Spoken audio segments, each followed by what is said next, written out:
Okay, so I'll tell you I guess, the story of, or some of the basics of the story of my spiritual experiences. I should just get to sleep, but I was trying to get to sleep, and honestly, some of the kind of telepathy stuff, or if you want to call it schizophrenia, was kicking in. Start trying to sleep and start hearing fucking, like, faint voices messing with me, you know? Disguising themselves as people I know.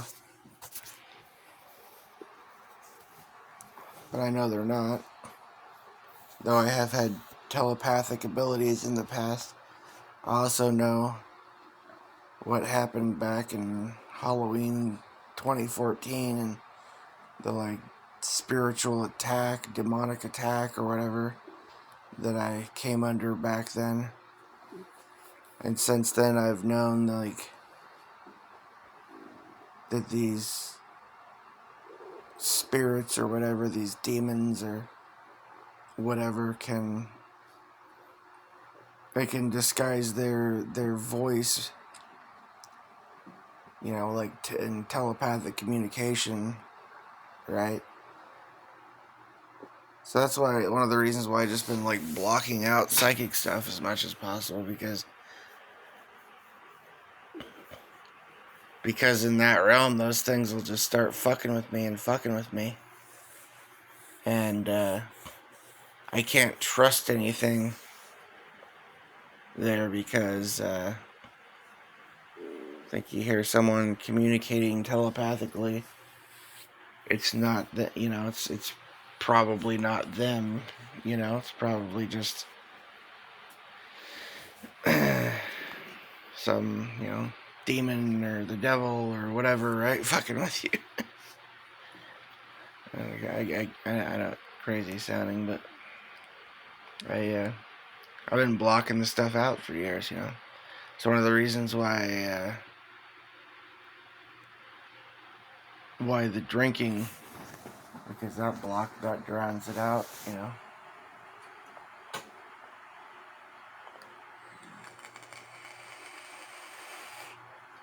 Generally. Or makes it less annoying anyways, I don't know.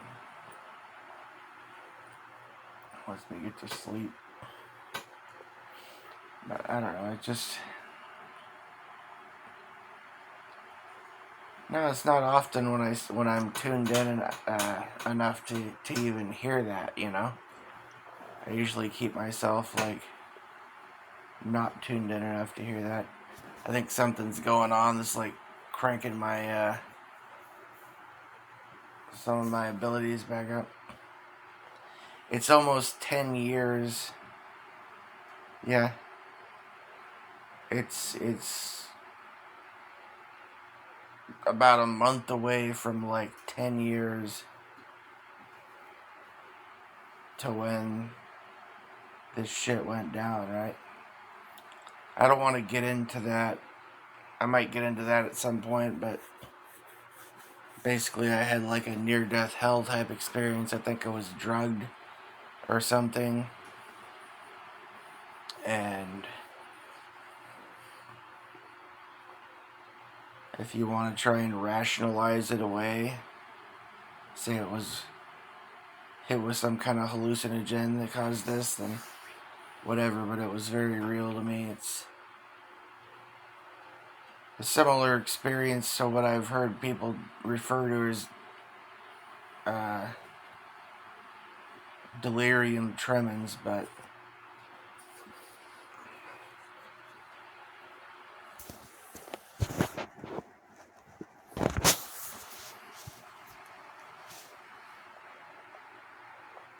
I don't know, maybe I'll get into that at some point, but I'm just gonna say, like, anyone who's experienced the Mandela effect or something, right? How that all went on for me is like when my life. I don't know, man. I think maybe my experience is different than a lot of other people that have experienced the Mandela effect because I don't hear a lot of people talking about the type of things that I deal with. Most of them seem to be in, happier circumstances and what the Mandela effect and that stuff, the timeline and how it all coincided. What it did to me is,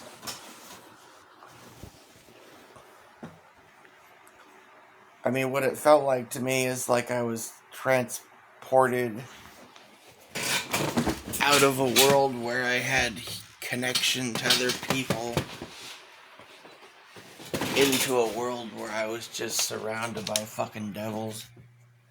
Or maybe I just was exposed to what was real in the first place. I don't know.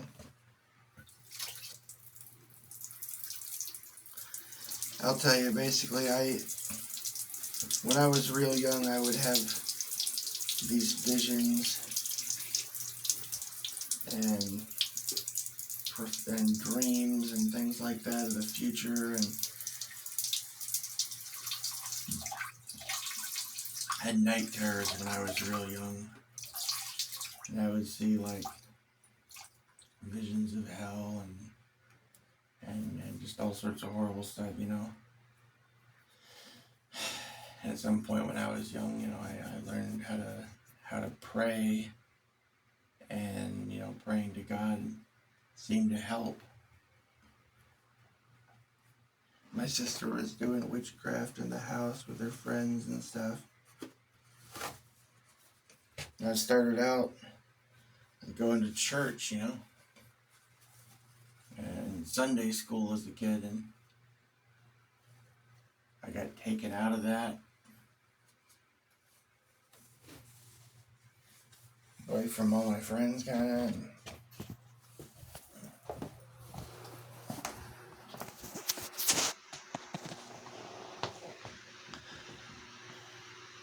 I started having all these night terrors, and sister and them doing spells and all this shit in the house. Straight up, dude.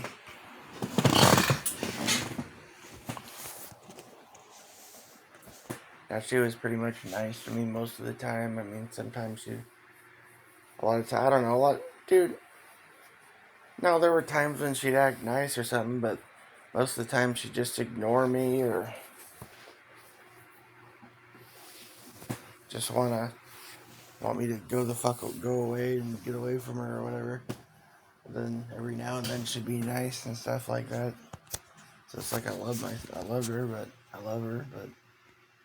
it's just crazy, I don't know. So kind of at a young age, I kind of got, I watched some shows like Charmed and Sabrina the Teenage Witch and, Bewitched and Dream of Genius, stuff like that painted, Buffy the Vampires, just stuff that kind of painted, witchcraft. And also another thing that would be an influence of made me think of like the psychic abilities that I had and stuff was the X-Men, right? I thought I kind of identified with like the X-Men or something. Like just needed an Xavier to teach me or something like that,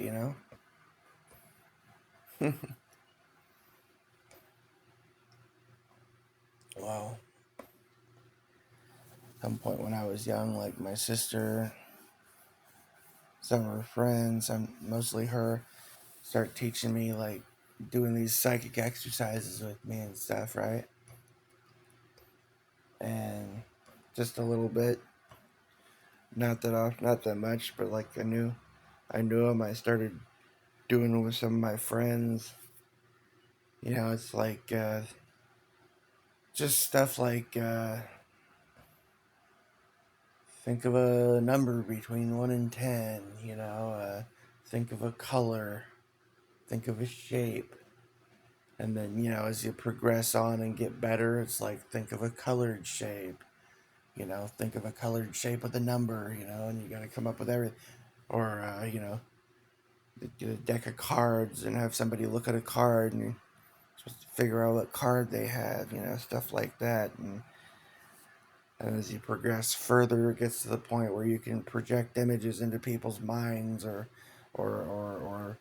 have them just think of something or somebody or something, and you could tell them what it was, stuff like that, right? And then you have like kind of advanced to where you have, with other people who have the ability to have sort of like telepathy or. Uh, but like when I was younger, it was like nobody else, or pretty much nobody else had that sort of ability. I felt like I was the only one.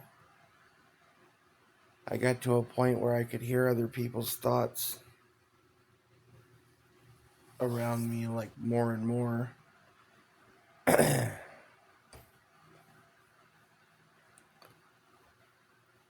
And like I would know what they were gonna say before they said it. I would know what they were thinking of saying, or I would know if they were saying one thing and thinking another. You know, stuff like that, right?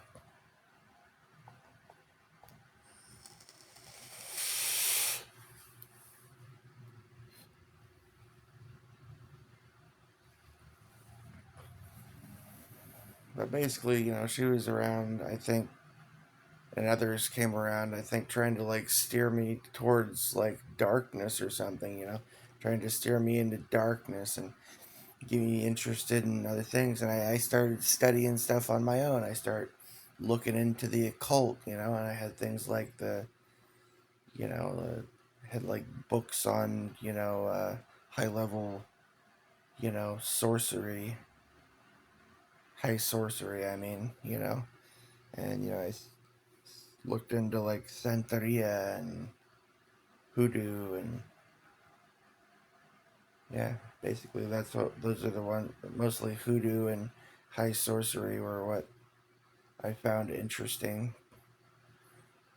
I had surrounded by like Wiccans and stuff like that, and some that had sort of like a more of like a Celtic. There's like a Wicca with like a Celtic spin, or like a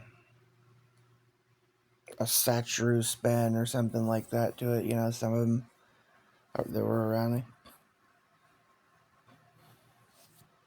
But I just seemed to have like what seemed like natural ability. It didn't seem like other people much had it, or they didn't know they weren't able to use it as well or something. I don't know.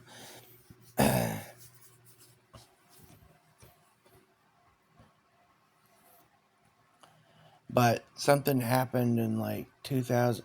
I mostly would just like what I developed. See, I grew up in this house that it was like it was like some kind of spiritual nexus or something. It seemed like there was, I guess, like ley lines there, and I don't know if my sister opened some kind of fucking portal with her fucking friends or what the hell it was, but the place was like super fucking haunted, and or whatever, something was going on there. And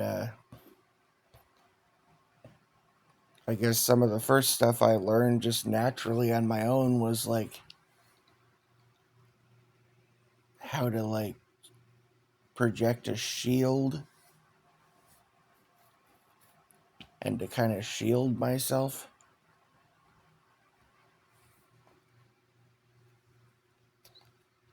And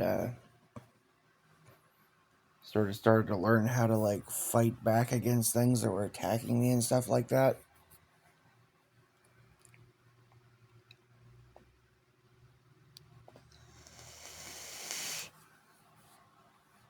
And how to flame on, kind of, I don't know, visualization. all that kind of right. And then, like, I think basically looking back on it now, like if I look at it from like a Christian sort of perspective, I gotta say that I think what was going on basically is I think this crazy Chris dude or whatever was right. Some of the stuff he said there's just Satanists everywhere, and we're surrounded by him, and it's almost everybody, and so on and so forth, and like that's what it looks like. That's what it seems like. Certainly, I don't know. Things kind of seemed normal to me, and it seemed like everything was okay. The early 2000s is about the same. It was basically like right after 9/11. See, because I had sort of like spiritual sight too, and like I could see if someone was like possessed by a demon, stuff like that, or if there was demons in people and stuff. And right after like 9/11, I started to see like more and more and more. It went from being like 1 in 1,000 or 1 in 10,000. Like rarely you would ever drive past and see one, to it just like grew larger to a larger and larger percentage, to where they were kind of everywhere. But back then it wasn't nearly like today. Now it seems to be like almost everybody or something, like goddamn invasion of the body snatchers or something almost. You know,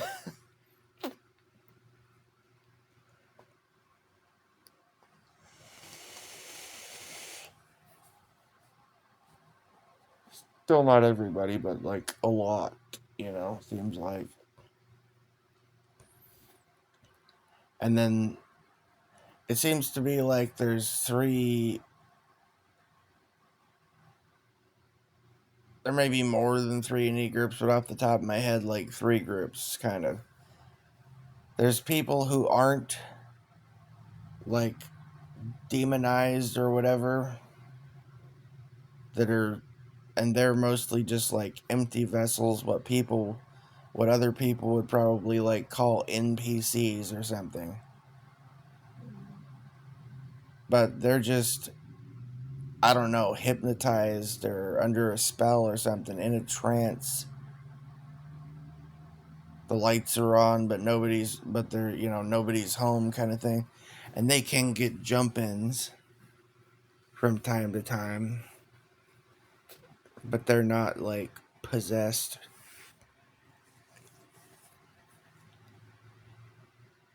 But they don't have so many moments of lucidity of full on consciousness, awareness of their, they're kind of under some kind of, I don't know, it's like a spell, like everything is great, la la la la la, I don't see anything wrong with any of this, that kind of shit. Right. And then there's the one, the ones that are basically like, chock full of demons, basically. A lot of them, fucking all over the place. Fair number, yeah, fair number. Enough to where they're all pretty much, you know, came pretty much right out in the open for the most part, A whole lot of them did, anyways, like, because their situation on Earth is that they feel they have nothing to fear by coming out in the open. Yeah, that's where we've gotten to. And then you've got like conscious people that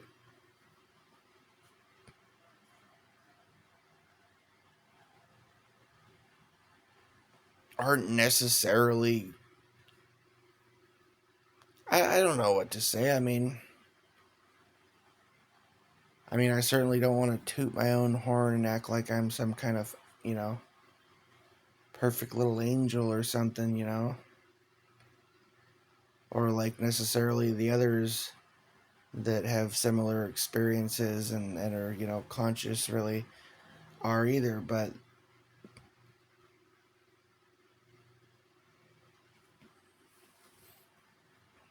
we didn't sell out and we didn't get fucking hypnotized, and yet we're here anyways.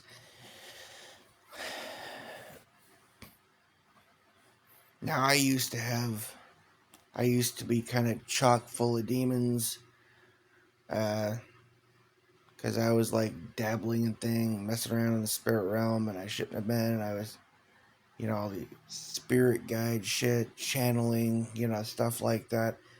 I opened myself up to shit, and stuff with pretty dark stuff in me when I was younger, up into like my early 20s. Now, when I first started to notice, I realized something, looking back, thinking about when I mentioned the Mandela effect, right? That so the timeline of when I started to really fully notice that a lot of things were changing. Well, like, the whole Nelson Mandela being alive thing was one of the things I noticed, and I might even be the person that told the Fiona Broom or whatever about it. I remember sending some emails to some psychic chicks to be like, hey, you guys notice this stuff, right? So hell, I might even be the origin of the term. Well, not the term, but what brought it up, right? Anyways, so it was around like 2007 or something, I think, when I started really like, I was walking around the grocery store and I started going, well, that's weird. You see one thing and it's like, that's weird. And then you see another thing and it's like, huh. And of course, first you just think, oh, why are they, changing the names, the way they spell the names? Some kind of marketing ploy. They, trying to rebrand. Like, why the hell would they do? What's the point? Right? I just noticing, things like Vlasic having, one S instead of two, and Febreze being spelled different, and Fruit Loops being weird, and et cetera, shit like that in the store. And I remember trying to buy a jar of peanut butter. I'm like, where's the Jiffy at? You guys don't have any Jiffy? And I asked the guy that worked at the store. He's like, well, it should be right. I don't. Yeah, I don't know. I guess we don't have it. You know? It's because he remembered it too, right? Guess we must be out of it or something, he said. And, I was noticing a number of things like that, and like other like changes just around my neighborhood, and people were acting different and stuff. And this all coincided though with, I think it was about the age of 23 when I was starting to have like, I was like breaking away from all that occulted shit and like casting demons out of myself, and praying and looking to the Bible, and just starting to get all these revelations. And so I don't, like, I would be asking questions and I was having like supernatural shit happening around me. Like, like, my Bible would be sitting on the table or sitting on the bed, and it'd just flip open to a page, and I'd look and there'd be the answer to my question, and I didn't touch the thing. or it could be sitting in my bed, whatever, right? Like that sort of stuff. And other times I'd be wondering about something. The fucking TV would turn on and there'd be a minister on there preaching a sermon that was like, sounded like it was talking directly to me, you know? And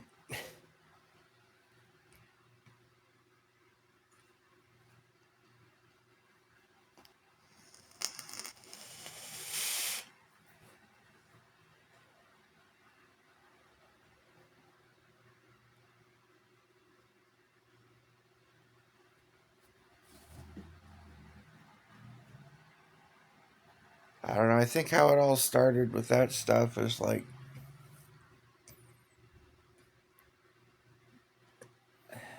I was taking notice that these things in me and around me and stuff were kind of like vile and evil, you know, and that it's not characteristic of me, and that I guess I noticed that, you know, some of my thoughts were not my thoughts.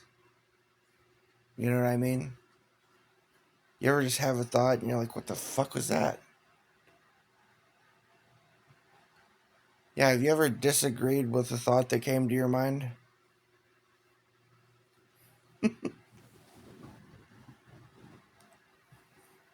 Had a thought pop into your head and be like, what the hell? No. Like, yeah, that's probably not you then, right? You ever just get really mad for no fucking reason? You're wondering, like, I don't even know why I got so mad. Yeah, fucking demon. Yeah, either in you or influencing you, whispering sweet nothings in your ear, kind of thing, you know? That sort of shit. They do that, and I started taking notice of it, you know? And these things are right. And I think at one point I was like,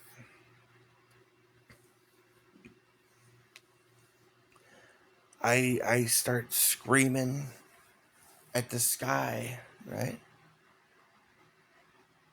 You know, like, God, if you're real, where are you? You know, I was shouting at the top of my lungs, where are you, God? Where the hell are you? You know, you're real. I want to show me right now. You know, and bolt of lightning. You know, and just like first I was thinking like, is that like Thor or something, right? Because like I had like runes and stuff like that. Because like my sister and other people, you know, got me into sort of like Celtic and Viking Norse type of stuff, you know what I mean?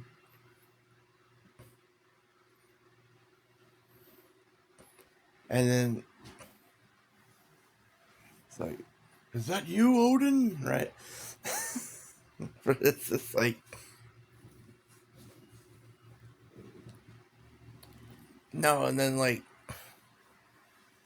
next thing you know, I'm having these like sermons start playing on my phone in my pocket, and I'm like, what the hell? And I'm, you know, sitting in my room wondering about something, and the TV turns itself on, and there's this, you know, minister talking, and it sounds like they're talking straight to me, you know. And I start wondering other things, and the Bible that's sitting on the table flips open to a page, and I'm like, what? And I look at it, and it's answering questions and like explaining, you know, and so that all went on, right? And I start recognizing like demons and trying to cast them out and so on and so forth, right? And it's around this time that this all that Mandela effect sort of shit started for me, and people started behaving differently, started seeming different, but it's like they were still trying to I don't know, turn me back around or change my mind, whatever the heck, right? And this went on for years. and I had some like major experience with I had some major like supernatural type experiences with God, uh, or whatever, man. Some people would say it was the freaking demiurge tricking me, or I don't know what, but but I'm just saying this is the sort of stuff that happened, right? I had a number of things. One, I had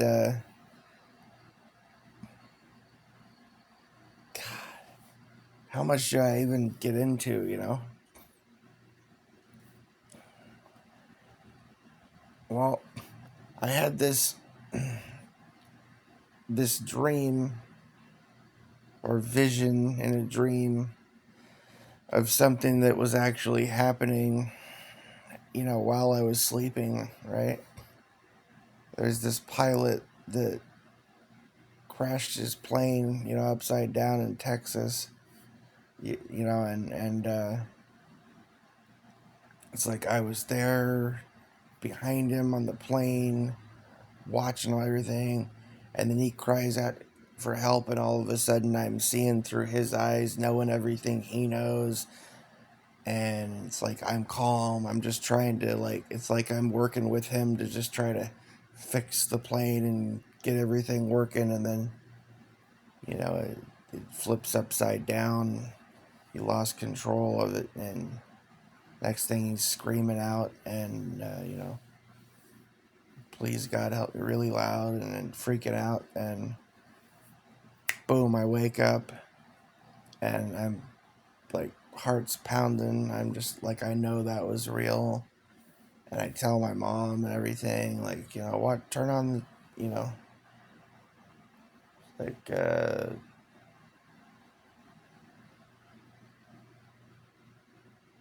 like what, turn on the TV, like what channel, any channel, you know. And I was right, but it didn't come on till like an hour later or whatever. A half hour later, all of a sudden, every dang, pretty much every channel was interrupted. You know, breaking news, and they're about this dude crashing. I thought he was gonna land in the ocean though, because I think the dude was over the ocean when I guess he made it to the airport, just upside down. So, anyways, that was like one thing, and then I had this thing where I was like, I don't know, I don't even remember what the hell I was doing. I was watching something on TV, or I think I was watching a tape, watching some movie on VCR or something, right? And all of a sudden, this is another thing that happened, right? Watching this movie on the VCR, right? And I don't even remember what the hell it was. All of a sudden, the VCR shuts off, tape pops out, TV's on the fritz, and I'm like, what the hell? And I try to put the tape back in, turn the VCR back on. It's not working. Nothing's working. I try pushing buttons on the TV. Like, nothing's working. So I just go, like, sit back down on the bed and go for the remotes, and nothing's working. And all of a sudden, the TV starts changing channels by itself, and it's jumping around to, like, all these movies where there's, like, some god character. And I mean, a lot of them were, like, old movies that I'd never seen before or again. Black and white stuff, and like all kinds of, just like every single channel. And you know, some of the ones that you would know would be like, you know, Bruce Almighty, Evan Almighty, uh Ten Commandments with Moses talking to the burning bush, you know. But there was like a whole lot more than that. There was a bunch of like old black and white movies and stuff that I don't even know what the heck they are, you know. But like it was like, and it was just like basically God saying hi through the TV kind of thing, basically. But like with the message being like be one channel saying, you know, part of the message and then jump over to another channel with another God character to another channel with another God character to another channel, right? So that's how it went down, right? And then when that was over, actually, then I saw like flashes of all kinds of horrible, like chaotic events, news events that just flashed in front of me so fast that I don't even remember what the hell they were, but it was showing me all kinds of disasters and wars and all kinds of fucking horrible shit that was going to happen and stuff. I don't, like I said, I don't even remember what it all was. It's like probably my subconscious. All I know is like a lot of the stuff since then, right? Just all been like deja vu, you know?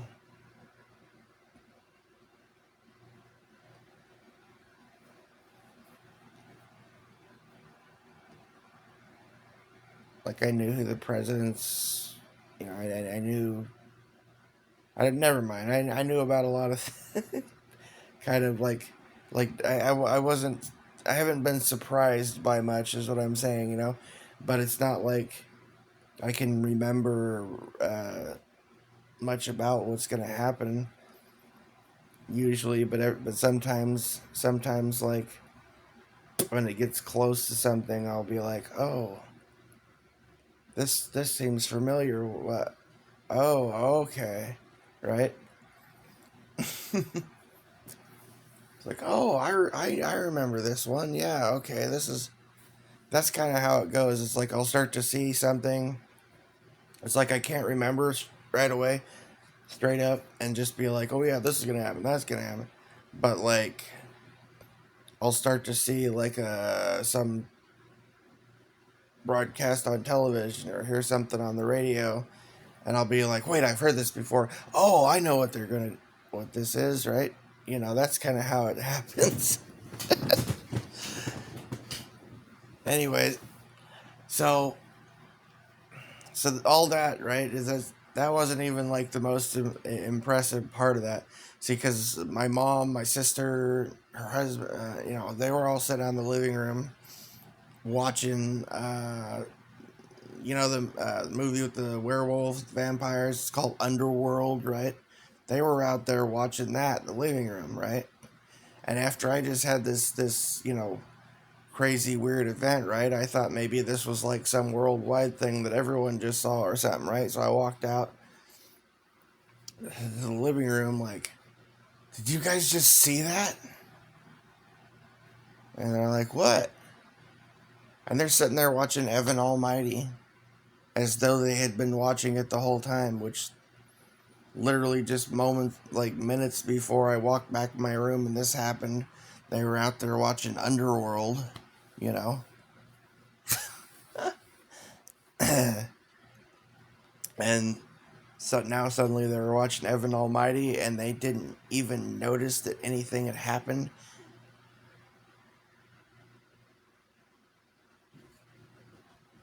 And heck, maybe that's when I was like transported to another world. I don't know exactly when, but like, and God, I really wanted to keep that TV guide.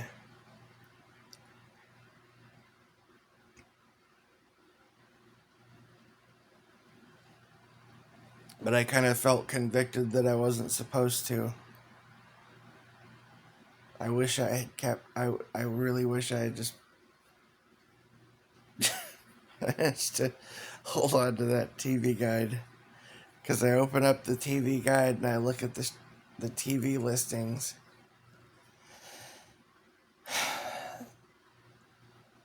every, like all day long, every channel, it's a bunch of God movies.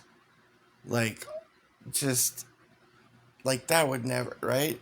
But that's what, yeah, that was the kind of, and this happened, like, this wasn't a dream. This actually happened while I was, and the plane crash that I had to dream about, that was real, and that shit that I just told you about there, that was real. And like, things just been way different, and the more and more stuff to go as it progresses on, things just get stranger and stranger and more dark and wicked out there, it seems. I mean, I really kind of feel like I'm disconnected from humanity. Like there used to be this like innate connection, almost like we're on the same wavelength, like we're all one big family. You know what I mean?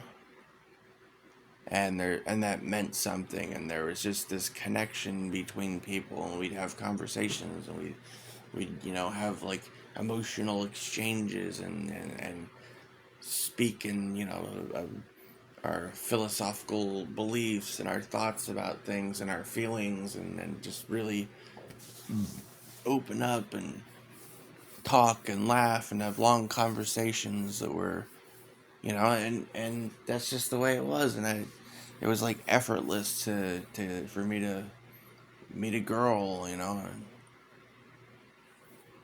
get a girlfriend, whatever, or make friends, whatever, right?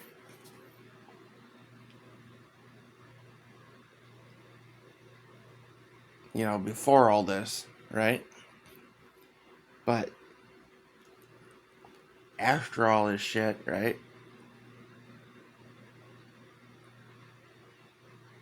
It's like I'm in enemy territory kind of thing. and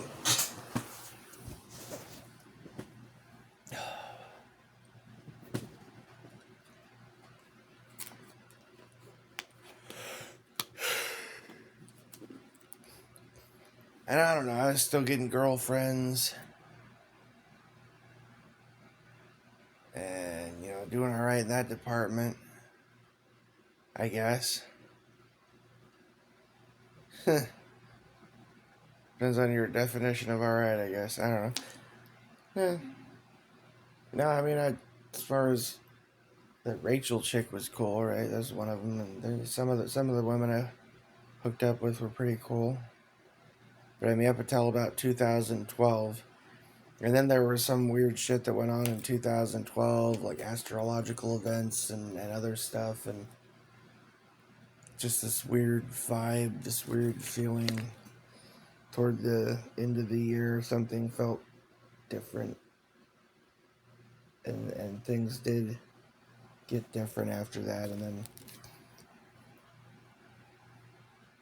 2014, back, it was like the last day of July, that night, almost near midnight. I had been watching these Christian movies. I watched God Is Not Dead and Heaven Is For Real, were the name of the two movies, right? I think I watched the Heaven. Yeah, I watched Heaven Is For Real first. I think one about Colton Burpo or something. And I saw this.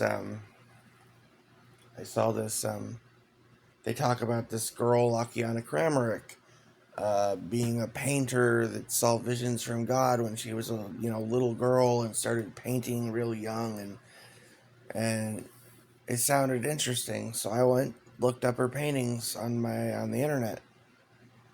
I'm scrolling through, and I see one. I click on it because it looked like me, and it did. It was like exactly looked like me from a very specific time and place and moment that I can remember, and it's called filtering self-awareness. So right? Like, that wasn't trippy enough, right? Then I watch God is Not Dead. And I get to the end of the movie after Kevin Sorbo dies and all that. Spoiler alert, yeah.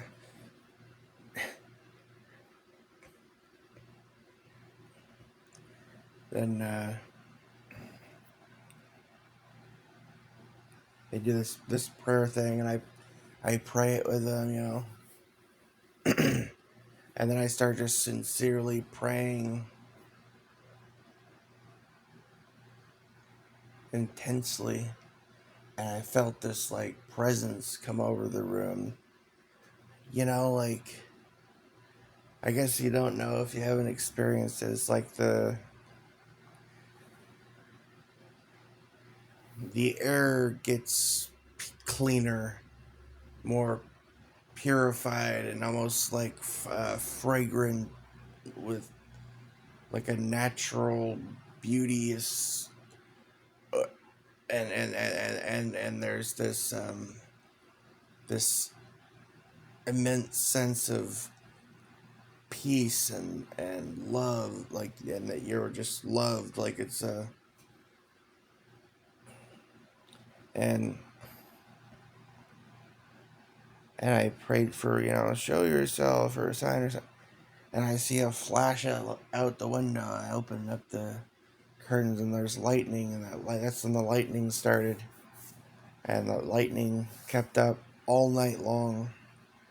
Not a single sound of a crack of thunder, but just lightning streaking across the sky.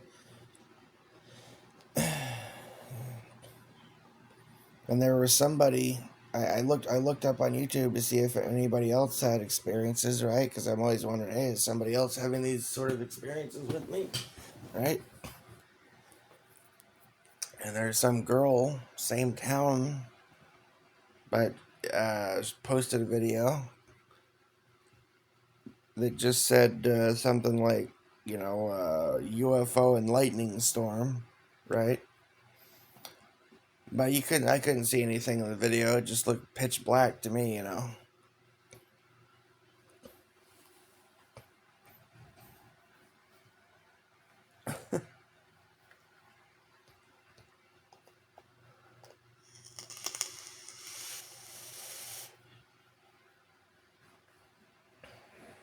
Well, I guess she was saying she saw a freaking UFO doing this stuff, right? So, I don't know, maybe. Something was going on there. I felt something like communicating with me and inviting me to go with it and all that kind of stuff. Yeah. But I was like scared to leave. Didn't want to leave my mom and all my stuff and all this other right.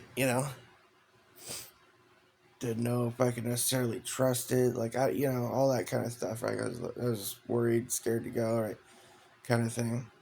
And then plus I didn't quite understand how that was gonna happen exactly, right? What was gonna happen, right? I think the idea was that I would be struck by a bolt of lightning and like my spirit would travel up or something like that. Like fucking powder or some shit. I don't know. Have you seen that movie, right? But I don't know, man. That was anyways, so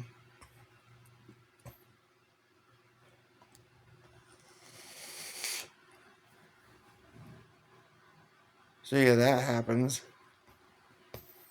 And then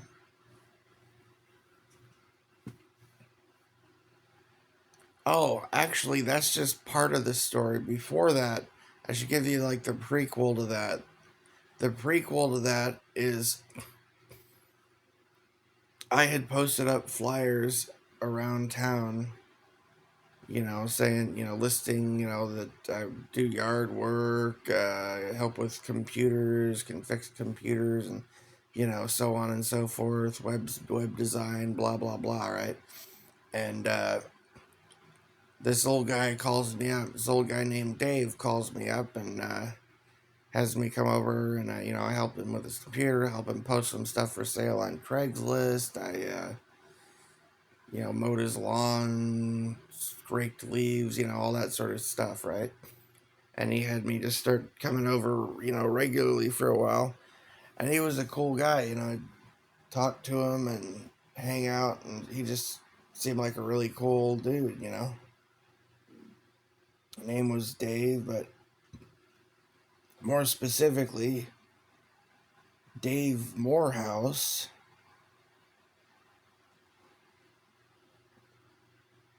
And anyhow, like shortly before this whole lightning, prayer weird incident happened, I was called up the place to see if they wanted me to head over to mow his lawn, and his wife answered the phone and said that he died, said he had a stroke or whatever, and I had prayed for him, and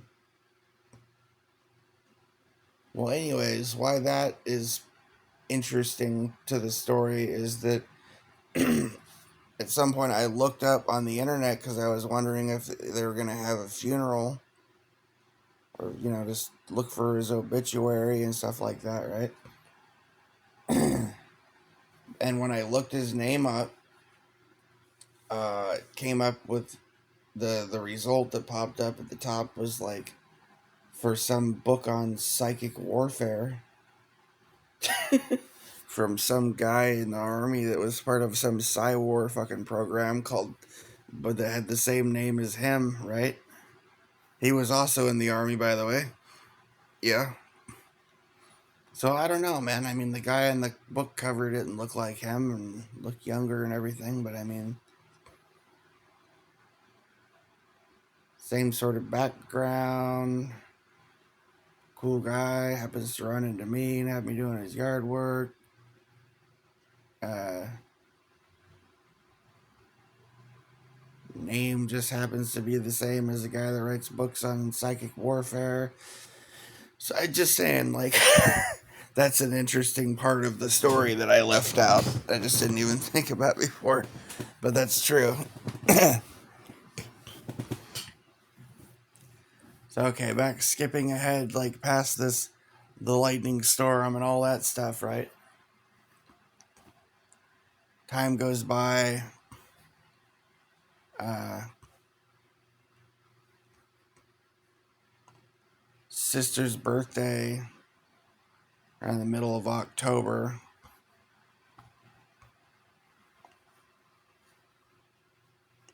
The exact date isn't important.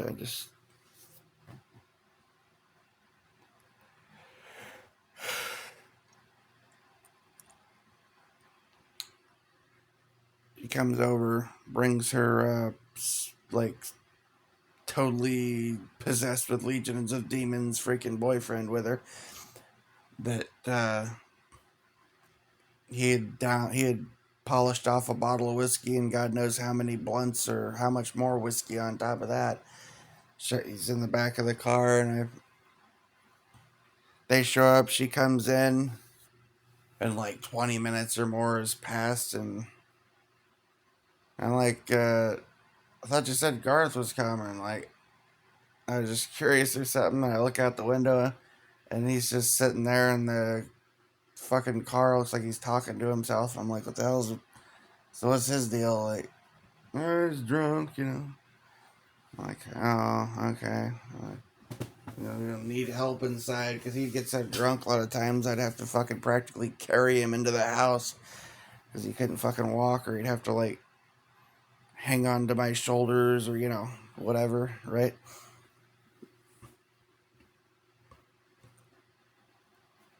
So I go out there like, hey, how's it going, man? And he just starts cussing me out. I fucking hate you, piece of shit. Just, cussing and talking all sorts of shit, murder fantasies. He just starts right off. And I'm just like, being nice to him and stuff, and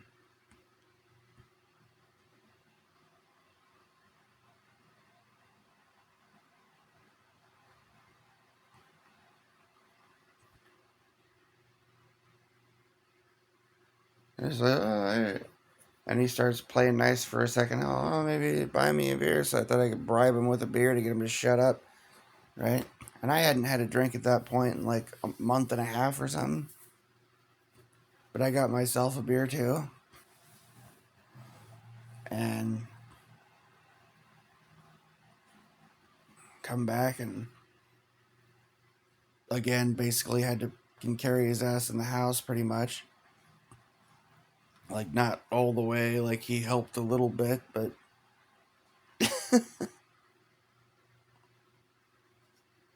and I thought I was, would do them a favor and just take it back to my room, and I figured I could put up with him because I'd been like I had cleared negative energy out of the place, out of myself. I'd been like meditative, and I was like fucking Eckhart Tolle at that point. The power of now. I felt like I could deal with anything, no problem. I'll just babysit him to save them the fucking hassle.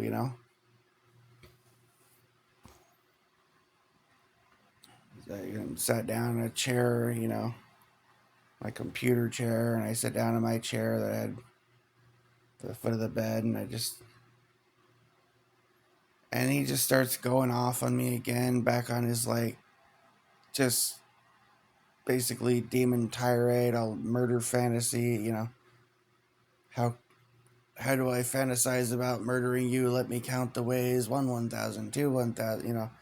Specific, detailed fucking fantasies of all the ways he fantasizes about wanting to murder me, and saying that he hates me and my sister hates me and everybody hates me, and just all this crazy just spewing hate and murder fantasies and cussing, just insults, and just everything. This is the kind of shit you hear from like demons, right? Sometimes I'll hear it from just people that are possessed, just walking down the street, like people I've never seen, never met before. Sometimes you get that. I get that. Like I'll just be sitting I'll just go to the post office or something to pick up my mail, and be sitting in my car like looking at something, and somebody will just come walking from around the corner, just like not looking right at me or anything, but you can just tell that it's someone that's like demon possessed, because they're like cussing Christ and like talking all kinds of shit, and they'll start following me when I drive off and stuff like that. Dude, yeah, and shouting a bunch of obscenities, and yeah, it's yeah, seriously, dude. So that was going on, and that went on for about probably an hour, right? And I was putting up with it, and I finally just got tired of it. Like I couldn't take it anymore. It was just starting to get to me, and I was like, you know what, man? Like, if you can't freaking just calm down and be nice, man, just get the hell out of my room. Just get the out of my room, right? And he just leaps up out of his chair and lunges at me, fucking cocks his arm back, starts fucking trying to swing on me. I'm still sitting in my chair. I just like dodge to the side and swing a right cross, catch him in the chin, and he fucking goes down, starts screaming and whining, hit me, take me to the hospital, and of course from then on out I'm the bad guy, black sheep of the family. How dare you hit the poor innocent angel that is he. And he acts like a psycho, you know demon right in front of him, like for years, and nobody seemed to notice, nobody seemed to care. Yeah, right. Seriously, dude.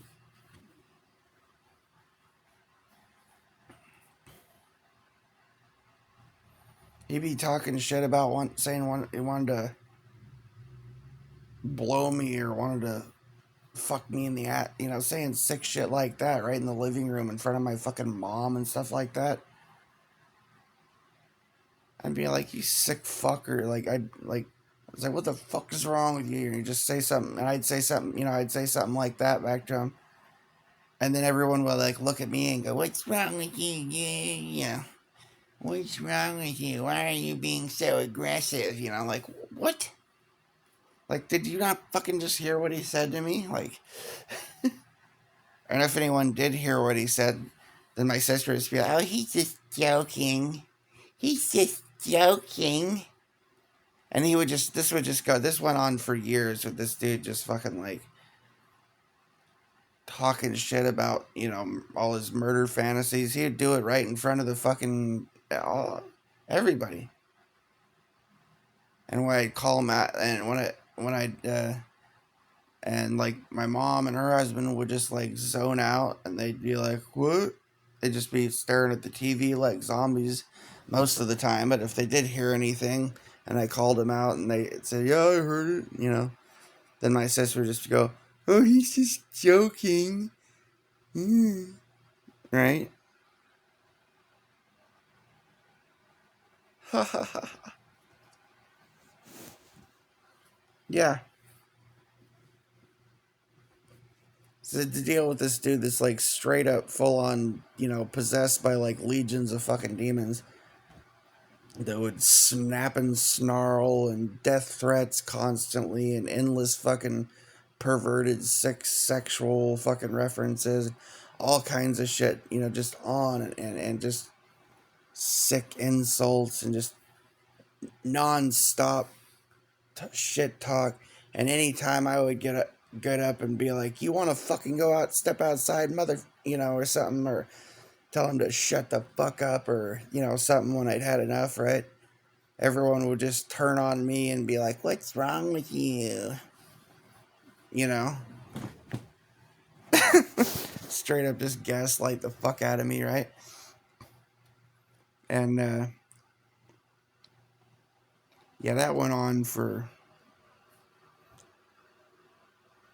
fuck,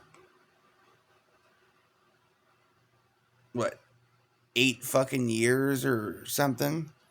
Yeah, that little section with that guy, he just was like that all the time, every time I'd fucking see him, pretty much for like the next, yeah, another 7, 8, 9, however many years it was before he died a couple years ago, before Halloween. Yeah, hell, it was probably around. No, I think it was in early October or something. It was pretty recently. But, but yeah, the dude was. It's just, I don't know, man. I think maybe the dude, like whoever he was, when if whatever. I'm not even sure if there was a human soul still in that body, or if it had been burned away or something. Honestly, because like I mean, for years I spent a lot of time just trying to make peace with the dude and trying to get through, and I keep thinking he'd keep like. I felt like as years went on, I just start feeling like he just kept tricking me because he'd like act nice for a minute or something, or act civil for a minute, and I think, oh, that must be the real human soul talking to me now. Maybe the demon's not running his mind now. Maybe I can get along with him. And it just so I just go out of my way to be nice to the guy. I just be like fucking give him just to try to make peace. Trying to give him presents and just whatever. I just wanted this fucking bullshit to end and to be able to have a goddamn holiday that wasn't a fucking nightmare out of hell, you know? And this fucking guy just never quit. This just went on and on. Like, every time there was a holiday, here they would come. I'd have the house cleared out, you know, all the fucking demonic fucking energies and creepy shit in the house would be gone almost all the time.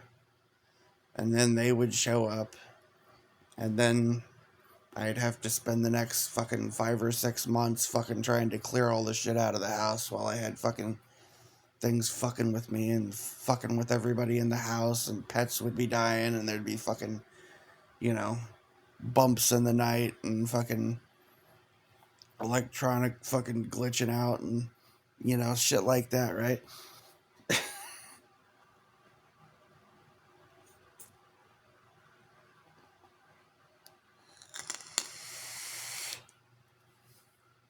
Yeah. That went on for many, many years after 2014. And not just that, but like everywhere I'd go, it was like there was, you know, armies of these fucking things everywhere after that 2014, you know, Halloween 20. See, because after, yeah, did I mention? Oh, I skipped right over the Halloween 2014 thing, didn't I? Okay, so the Halloween 2014 thing, which was like started like less than 2 weeks after the incident where he had been over there, and I'd fucking had, you know, defended myself and just socked him after he'd fucking been like psychotic demon for fucking over an hour, and I was just trying to make peace with him the whole fucking time. So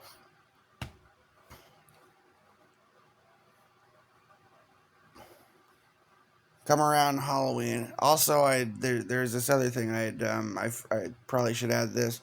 I also it's like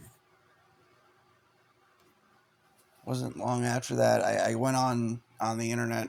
I think it was like MySpace or Facebook. I don't remember what it was. Maybe probably Facebook at that point, I guess. I don't remember. There was, or I don't know, or some website. There was somewhere where there was like a whole bunch of like, it was like a prayer request page that had like, I went on like two or three different ones that had like upwards of 500,000 followers and like tons of, you know, just maybe some of them had over a million, stuff like that, right? And people were talking, and I posted something.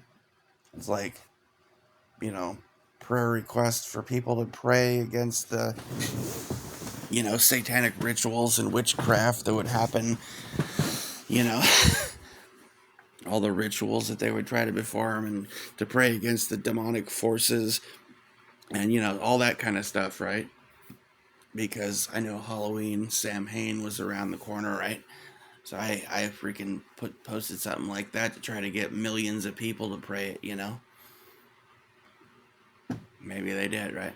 So that might be another factor to what happened to come around Halloween 2014. So around Halloween, like right before Halloween 2014, so I slip up again, and I drink like I had like a pint of vodka. Some guys that I hadn't hung out with in a long time had fucking called me up, that, you know, used to be my friends that I hung out with. You know, I used to be a stoner and get high and all that kind of shit. And he's like, "Hey man, come on over, man." And I was like, "Yeah, I don't want to." You know, I just figured I'm not gonna smoke no weed. I'll just give myself a pint and, you know, chill for a little while and take off or whatever, right? So I get over there and I'm drinking my fucking vodka, and I don't know. At some point, somebody blew something in my face. Also, I ran out of like water or something that I was drinking besides, and I was thirsty, and they had me drink something out of that was in the fridge that was in an open bottle. Whatever happened after that, I started getting really fucking super dizzy, and everything started spinning and was really fucking weird, and I like rushed the hell out of there. I saw them all like looking at me with these like almost kind of like demonic smirks or something, and I don't know what the fuck. I got the hell out of there. I ran to my fucking truck, took a back road. I'm just praying to God to get me home. Jesus, take the wheel, right? And I made it back. And I'm like fucking trying not to fall down, getting through the hall, trying to get to my room, and just shit's going crazy. And then get back to my room, and in the chair, like I pass out for a little while, and I wake up, and I start hearing fucking this guy's fucking Garth or whatever that I'd fucking whacked. I start hearing his fucking voice in my head, like all his death threats and all this fucking, imagery of murder and just all this sick fucking shit. And, wild, insane accusations that make no sense. Well, you know how they call the devil the accuser, right? False accuser. He's just flinging accusations and death threats and insults and just on and on and on and on and on and on, just going on and on, just won't shut up. And I'm like trying to argue and tell him to fuck up and argue, and just conversation in my mind, like a kind of a telepathic thing going on in my head. Basically, I thought, but I was like tripping. And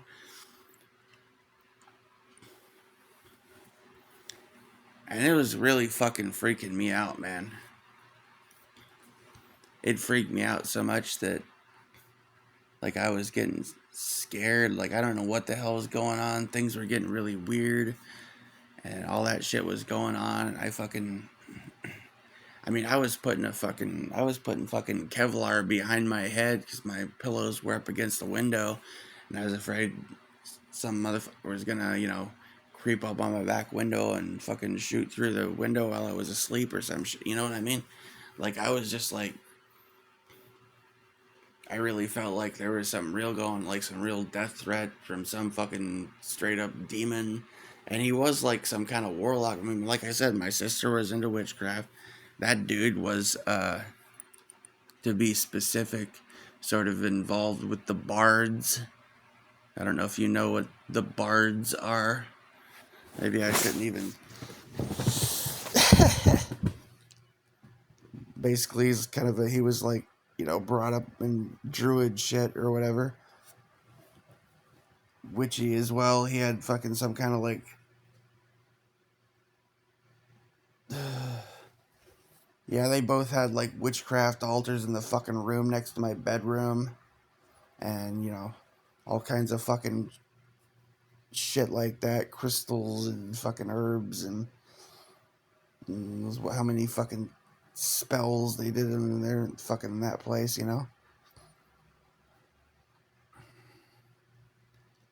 Yeah, so they were, yeah, anyways. So that was going on, right? And I got so freaked out that I wanted to get the hell out of there.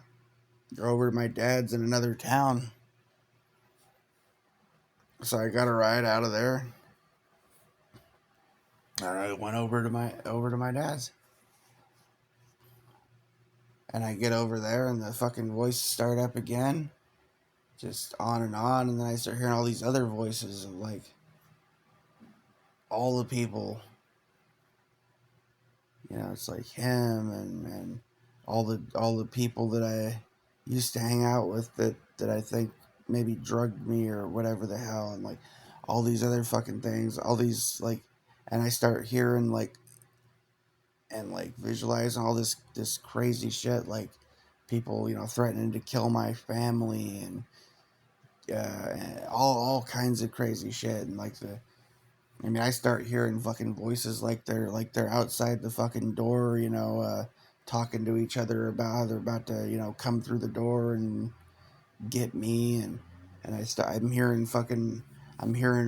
them fucking uh, people marching into my mom, for all the way in another town, like marching and kicking in their door and killing my mom and her husband. And like, I'm hearing all that shit like in my head. I don't know what the hell they drugged me with, but like, or what the fuck, or what kind of spell was done, or what the fuck happened. some kind of like major demonic sort of attack sort of shit happened then, right? And it all culminated kind of with well, there's a lot to it. That's a long story. That went on for quite some time. There's a lot of details and a lot of what went on. Fucking conversations, long conversations with the devil, and fucking dark, shadowy like demons flying around the fucking house, and like all kinds of weird, like fucked up shit. Giant fucking like devil head, black shadow, fucking moving, talking on the fucking wall. Like, oh man, I'm telling, dude, it was fucking really fucking terrifying and crazy, and that was just the beginning, really.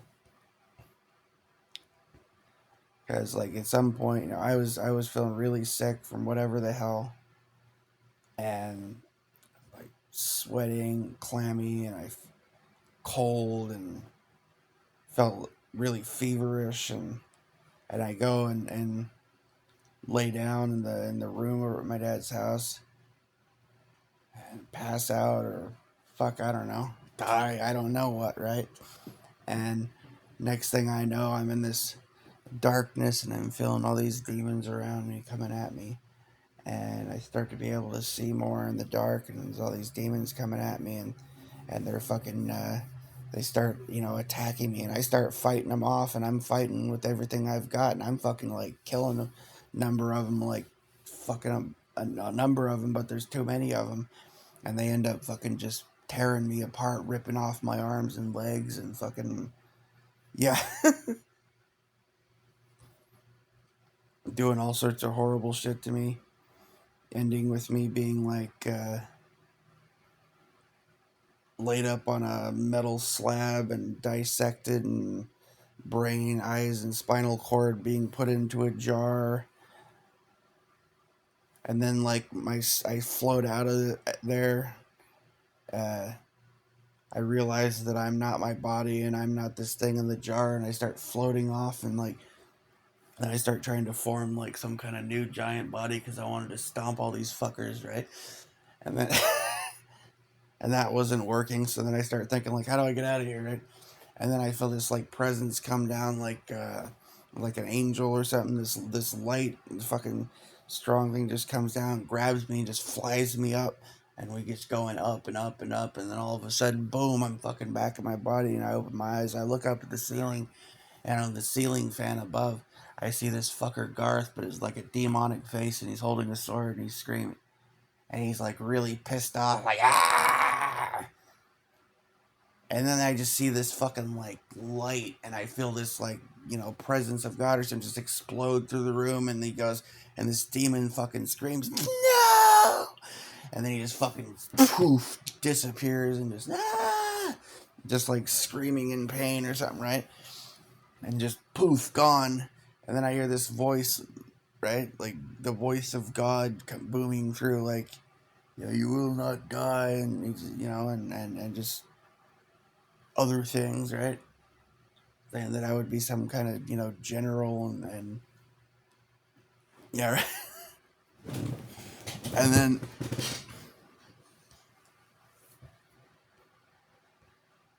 then I get back to sleep, and I'm sleeping peacefully, resting, finally starting to recuperate from that shit.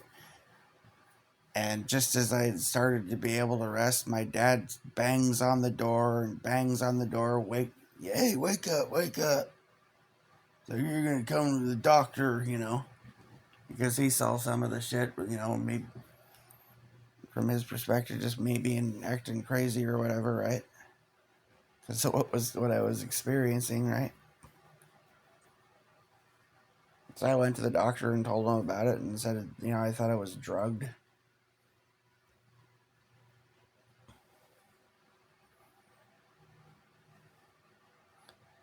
They didn't.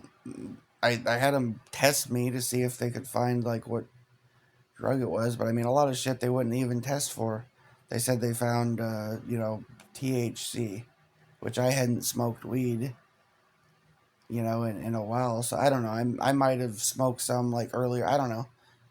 Another day. I don't. That wouldn't fucking have done that. Like I smoked weed a million times and like drank, billion times. I don't know. I'm just saying like that. Whatever the fuck happened to me, I don't know what the heck, but that was fucking major. And like a pint of vodka at that point to me was like nothing. It's like be like drinking a.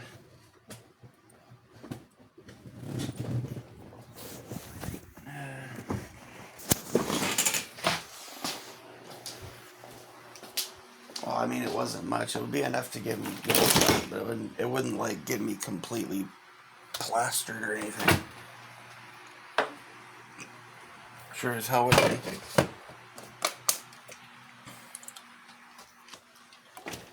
And explain this to me, if it was supposed to be delirium tremens, ain't that supposed to happen when you've been like sober for weeks or some shit? Or months, right? I don't know. See, I'm just saying, I got drugged, or or some kind of satanic witchcraft spell, like a coven fucking spelled my ass, which may or may not have also involved drugs. Like something happened there, and anyways, yeah, doctors gave me some a little bit of SSRIs, and Dad wanted me to take them. I took some. I mean, I was basically already better. I was dealing with it. I was doing okay. I took some of the pills, started to chill, and next thing I know, I'm like wanting to fucking drink again because like, goddamn, that was stressful, right? So I got a box of wine. Of course, that brings back more like crazy shit, right? At the time, I was just trying to deal with the insanely terrifying, horrific fucking shit that I just get experienced. And nobody would fucking listen to or believe me, you know what I mean? So I'm just like, fuck it, I'm gonna have a glass of wine, man, and sit here and just be like, fuck, you know? And I'm like, yeah, I guess I'm ready to get out of here. I'll just go home. So I end up going home. I'm sensing like the devil fucking flying along the side, above the truck trying to fuck with me, the whole way. And I'm just like, fuck you, man. You know? Like I can still sense the presence of like the devil around, but he's like, or this demon or whatever. But it's like his presence is weaker and doesn't have as much power. Can't fuck with me so much like he was before, kind of thing. Like God's protecting me or something. I get back to my house, right? And, or my mom's, over there, right? Pull up, I start walking inside. There's this dude across the street that I hadn't seen over there in years. This little blonde kid, I don't need to get too specific about that, but I'll give you some. But he's out, working on a car. Don't know if it was his car or something he swiped, for all I know. Fuck, that's the kind of dude he was, basically. you know. But he's talking to me, hey, come over, hey. Acting all friendly and shit, like we just been buddies this whole time and shit. I'm like, okay. So I walk over. Just trying to act nice and be like, oh, like, what the hell's this guy got up his sleeve, What's going on here? And I don't know, he starts talking, and then he starts talking about, like, basically some evil shit and cursing Jesus and stuff like that. And like, I think I said some kind of, I don't remember what I said, like, get thee behind me, Satan, or some like that, probably at that point, because after what I just dealt with, right? Or no, I think I said, you sound like Lucifer. because I just had an experience that was like, yeah, right. And he said, I am Lucifer. Or I'll fucking kill you. You get away from me, you fucking. You know, I'm serious. This is coming out of this dude across the street that just fucking called me her. And I just fucking start walking away like, yeah, fuck you, you know. And it's like he doesn't seem to be able to follow me. He's like, oh, fuck you, I'll cut you. You know, just shouting across the street. I'm not even fucking kidding. It's like the dude was possessed by the devil and he's shouting at me and he's fucking. Because the devil's pissed that he couldn't fuck with me directly anymore, so he's jumping into people and shit, right? Yeah. So this happens, right? And then, God, it must have been, I don't know, a few days, a week later or something. I don't remember why I was standing out the driveway or going to my car to go somewhere. I don't remember what. I was sober at the time. Okay, right. Some other day, right? And I walk out there, and I see this pickup truck coming that looked like this dude's dad's pickup, I think. And it's him. It's that blonde dude. And I start fucking like going, oh shit, this guy gonna do a drive-by or some shit, right? And he pulls up and I'm like, you know, what? I'm like trying to take cover, like, what? You know. I might even been packing at that point, like there's a distinct possibility, you know. Because what the fuck I dealt with and shit, wouldn't you? Right? And like,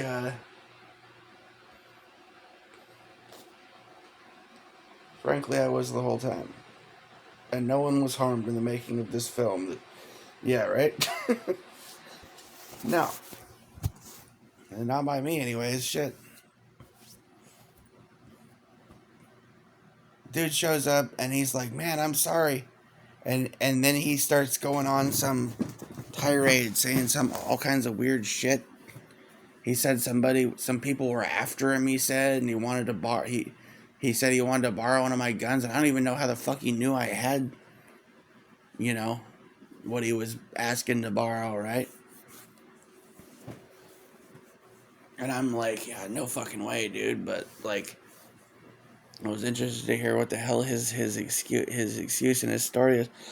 He said, yeah, I don't know. I was just standing there, and all of a sudden, something took over my body, man. I don't know. I don't know what the hell it was, man. I started praying to Jesus. You know, I'm just fucking wondering, like, what the heck is going on, right?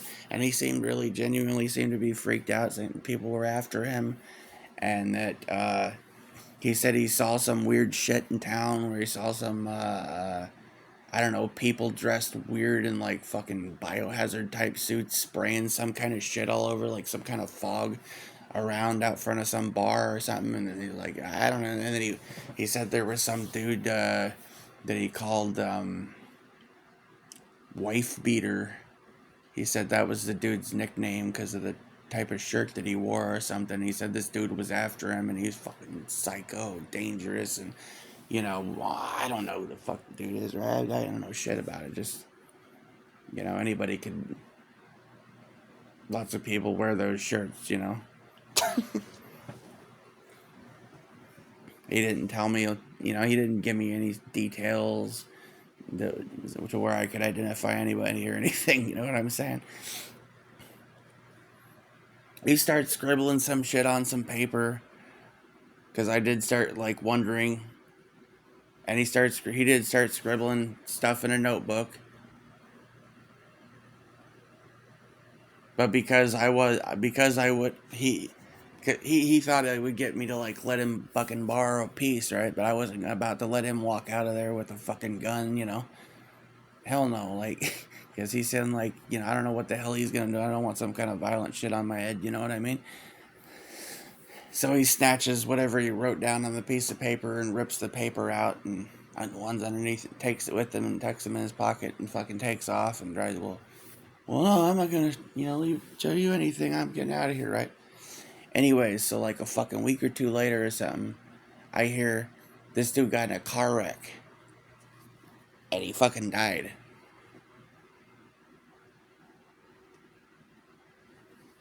And then I heard all kinds of like rumors from people around town saying that, I just I don't know. There's so much fucking crazy shit. So that was my fucking 2014 and early 2015, right? Into 20 yeah, into early 2015, right? It was early 2015, right? Is I'm still like super, as you can imagine, like stressed out and dealing with trauma, PTSD type fucking shit from that. Just like still drinking some just to be like, oh Jesus Christ, trying to calm down. As it starts to approach summer, all of a sudden it's like there's something new. And I'd been praying to God. I remember I was praying and praying and praying. God help me, please help me. I just want to stop drinking. I want to get my life straight. I want to stop sinning. Praying and praying and praying. And I mean, I got to the point where I was able to pray without ceasing at some point, to where I prayed all through the night, literally in my sleep. And it's like I can remember it. It's like I was sleeping, but I was conscious and I was praying the whole time and praying in tongues and all kinds of, right? And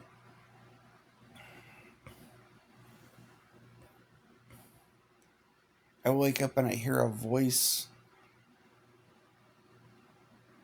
Didn't sound like a voice of God. It sounded like the voice of this dude down the street, that the one I called Crazy Chris, right? That's and he said the curse. No, first I heard a different voice that said, uh, told me he loved me, and then I heard that dude's voice that's saying the curse is lifted, right? And it's like I felt a weight off of me, right? And I quit drinking, and I quit smoking, and I quit looking at porn and whacking off for like 3.5 months. You want to be completely technical? 2.5 months entirely zero, right? And then there was this time I went over to my dad's house. It was a hot summer day. It must have been about 100 degrees out. I'd been lifting weights, working out, total body transformation and everything. I'd been detoxing, sweating, like getting so healthy that I could get a cut and it would be healed in an hour or two or less, be like magically healed. And like, I mean, I went from like flab to like almost like bodybuilder looking, except like I had a little bit of like, you know, little bit of little bit of padding over my abs, I guess. You could almost kind of see the abs again though. Yeah. Got my biceps up to like 17 and a half inches and was like, oh, I don't know. Anyway, so like I get over to my dad's, right? And then it's all hot. My back's fucking hurting. Just got sore back, just sore muscles, sore back. And the only water I have left is freaking warm. I go to my dad's fridge and I thought he had quit drinking too. Go to his fridge in the garage looking for a cold bottle of water. It was hot out. My hand reaches in, I'm not even looking, and hear the glass clanging together. All these beer bottles.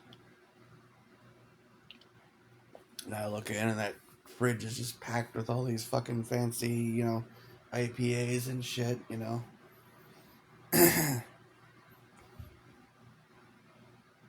I'm like, oh, fuck. And I don't remember being conscious of this at the time, but afterwards I was shown it. It's like I got, more total recall of what was actually happening in this situation. So, devil starts talking to me, right? At this point. trying to convince me, oh, come on, just have a beer, you know? I'll be fine. I don't know, he starts making what he starts out with at this point, because I had been doing so well and he fucked off long, you know, is he starts paying me compliments and making jokes to try to make me laugh, and because that's how he'll approach you at first, right? To try to like bring your guard down, kind of thing, right? And then he's like, you know, hey, just have a beer, you know, come on, you deserve it. You've been doing so good, you know, God will forgive you, you know, your back will stop hurting, on and on, right? And I must have paced around that garage for like fucking 15, 20 minutes, probably. I don't know, it seemed like it, but I don't think it was really that long, but I think like what was going on inside my head went on for that long, but it wasn't the same as the time outside, if you know what I mean. Maybe you don't.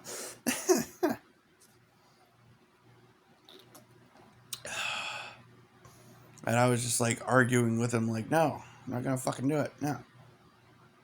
Like, God, if I'll make you shut the hell up, you know? It just, I think eventually I was basically like, if it'll make you shut the hell up, right? And so I grabbed a beer, crack it open, have a beer, and hell, I had two. And you know, and I mean, my back was really, really hurting, man, and I was just feeling like shit, just aching all over. And man, all those aches went away, just poof, all gone.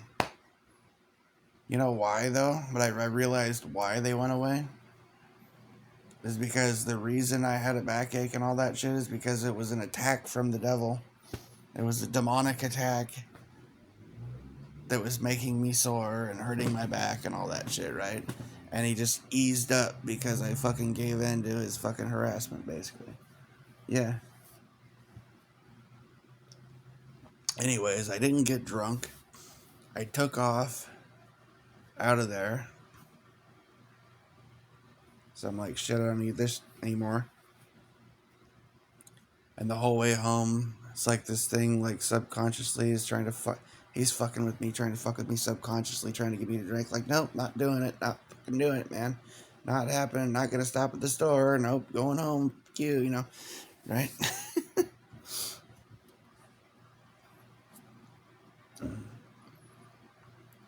And so this little dance goes on for the next month or whatever.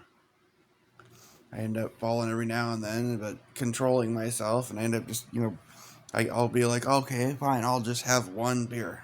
And I would go and buy this beer of, this bottle of Pyramid, which at the time was like a $1.80, you know? Good, really good beer, you know? 22-ounce bottles.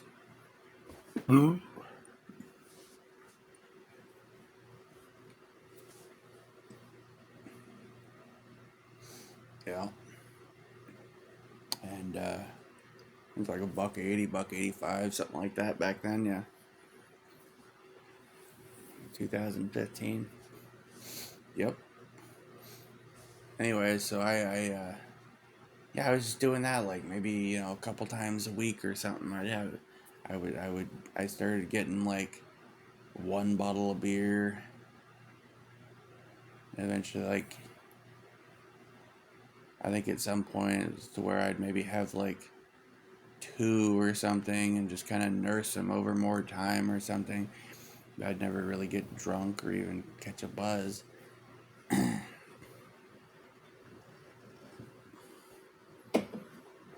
But like slowly,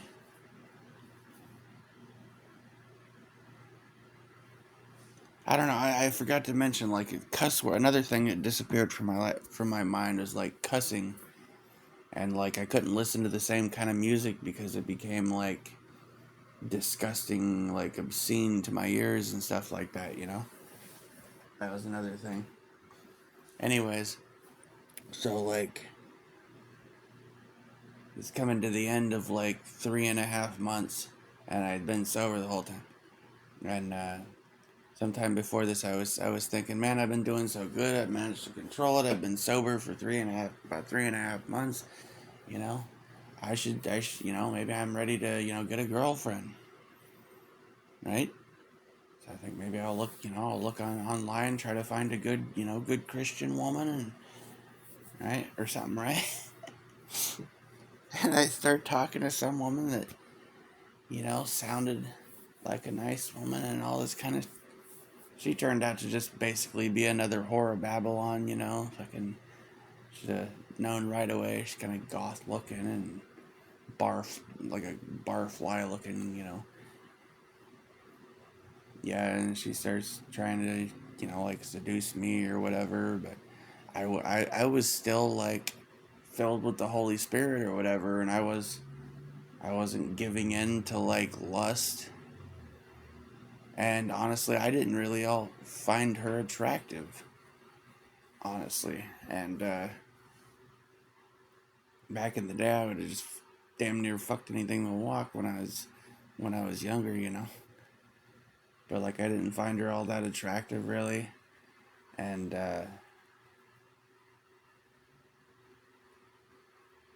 I didn't have like the spirit of lust within me, and I didn't feel a connection with her. Like there were no sparks flying anywhere.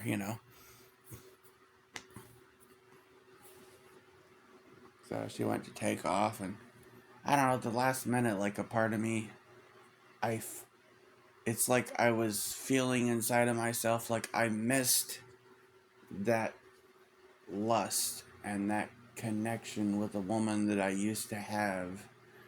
Uh, yeah, and it's like I was reaching and like trying to pull that feeling of lust back out. But I didn't. And so, just so happens that night after she had left was the night of the last blood moon of 2015 that happened to fall on one of those Jewish religious holidays. If you remember those blood moons there. Yeah. So anyhow, a while later that year, I get it's Friday, November 13th. I get a DUI.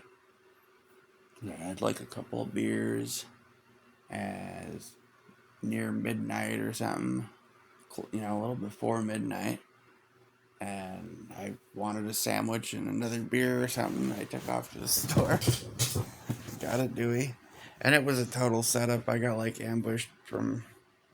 Like, it's not like somebody saw me doing anything wrong and pulled me over. Just like it was, I don't know. It was a setup. I don't know what the fuck. I can show you, but it was a setup. Anyways, so another thing was weird is like nobody was out on the road anywhere. Zero traffic the whole way there and in town, like everything. Pretty much, yeah.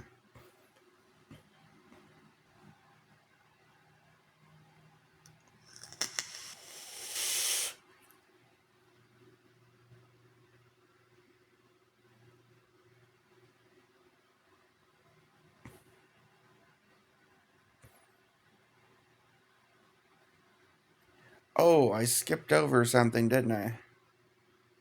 Oh yeah, right. After that full moon night, um, before the Dewey and shit,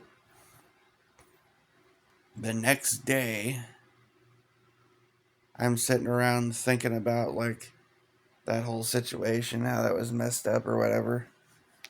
And like, I guess I'll have a beer, right? So I have one, end up having another. Then I end up craving, I'm like kind of nervous about all this stuff. I end up like craving a cigarette, and I hadn't had a cigarette in a long time. So I like go to get more cigarettes, and then end up buying more beer with the cigarettes. And then I end up going over to this guy Bill's apartment, and I get over there, and he's doing some kind of fucking weird, like,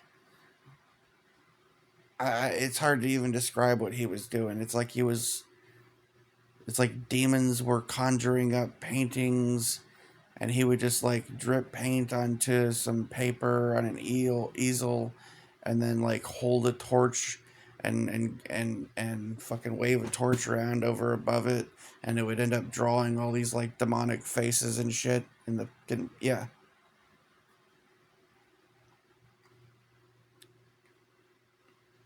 But I was standing there, with my crucifix and my, I don't remember if I had the Saint Benedict medal at the time with it. I was sitting there, and I probably had my scapular on and everything. I'm like, God will protect me. I'm fine. This is fine. I'm here. And then it felt like, after that, it just everything, all the sin nature or whatever, everything came back to the point where I was just like, and I just mean the bad habits, the drinking, the cussing, the porn, the.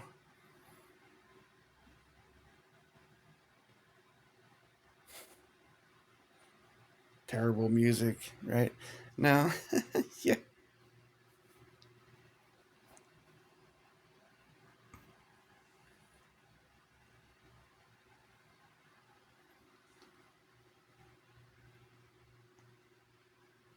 was like the full on protection of the Holy Spirit left me or something, but there's still a presence of, Jesus or God or something that comes around and shows me signs all the time or whatever. That kind of thing is what it seems like, anyways, that's how it seems. Although, dude, things are so weird. So freaking weird, and have been for so many freaking years. They're just like, I can't even begin to. I mean, where did I start this particular story from? Like, what, from like 16 or something?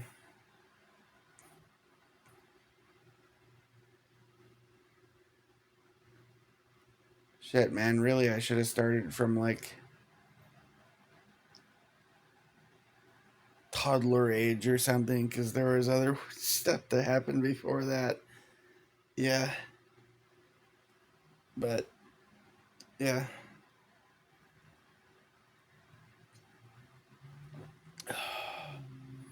I don't know if I mentioned like my sister and her friends, witchcraft in the house, and it seemed like the place is super haunted, and it had night terrors. And I don't know if I mentioned the dreams where I would have visions of the future. I was in this big open white space, and there are these people in suits that, like a long table. Then they had this like cube that was like a projector that projected into thin air, but it was like interactive, and you could go in and like you could have first person perspective or look at it like a screen, and they show you events of the future and stuff like that, and explain like what's gonna happen, like how you're supposed to interact with people and stuff like that. It was like they were teaching me or something. I don't remember, but and then that would be what would happen, in the future, in days in school and stuff like that, interactions I would have with people. But yeah, also I had a dream where God came to me. Also, another just things from when I was a kid that I forgot to mention when I was like a real little kid. There was when I had this dream where God came, just this, strong man in kind of, silvery gray hair and just like a glow about him. He had this kind of tan gray, like cloth robe. But there's like this whole glow, though, you know? This like power emanating and like this glow emanating from around him and stuff like that. And I remember he told me he loved me, and I see this, his eyes were like fire or like the sun or something. Yeah. It's like,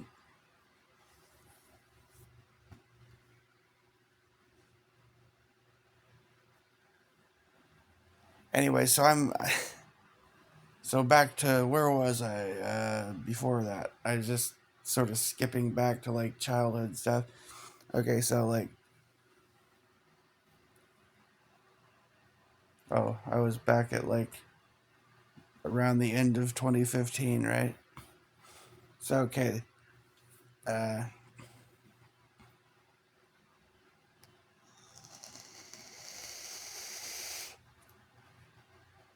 well, let's see. After that, I just pretty much spent years where I would, I had a lot of sort of like perps coming around. If you're a targeted individual or you know anything about that, you'll know what that term is. You know, they'd come around every now and then to kind of check in on me, and I would kind of like mostly just stay in my cave back in the back room and try to avoid the outside world a lot. I couldn't really go anywhere because I didn't have a license anymore, and I'd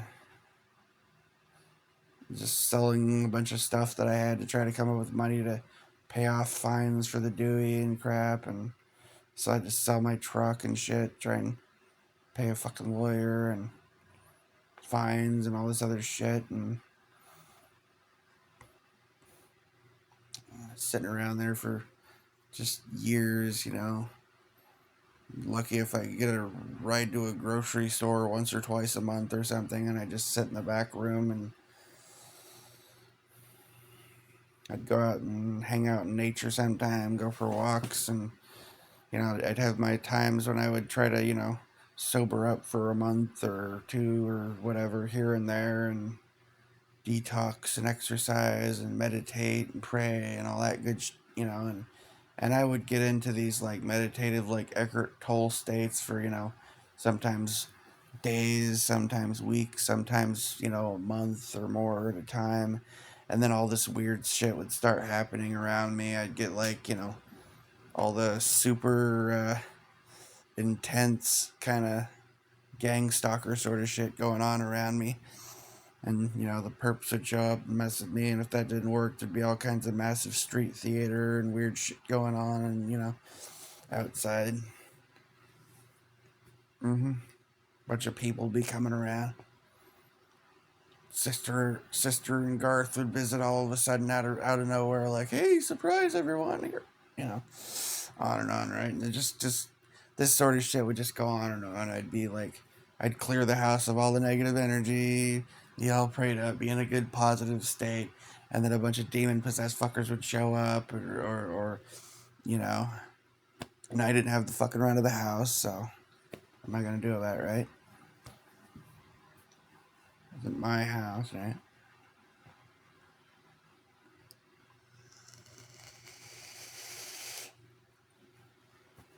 But he did manage to fucking get rid of their damn altars and witchy shit and burn it in the fucking backyard. They didn't like that too much. Although I kind of made it so. Well, my mom, I get talking about how we gotta fix up the floor in the back room and stuff because there's holes in it and stuff. And, they don't live in there. I was talking about how they, we gotta get we get like a hide-a-bed back there if they want to visit, get rid of that junk, and so on, right? And so my mom and fucking wanted to get rid of the junk. I was trying to think like, God, how can I like try to more permanently get rid of this like satanic shit out of the room next to my bedroom, right? And out of the house, right? And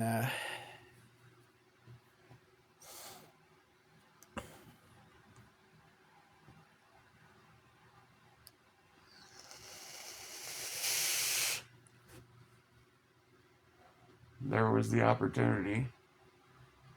We got everything out of there, and I fixed the floor, and put a whole new floor down in there, and new carpet and everything. Set the bed back in there, cleaned the room up, got rid of a lot of junk. That was just, obviously just junk, right? Like fucking satanic shit that had to go, you know.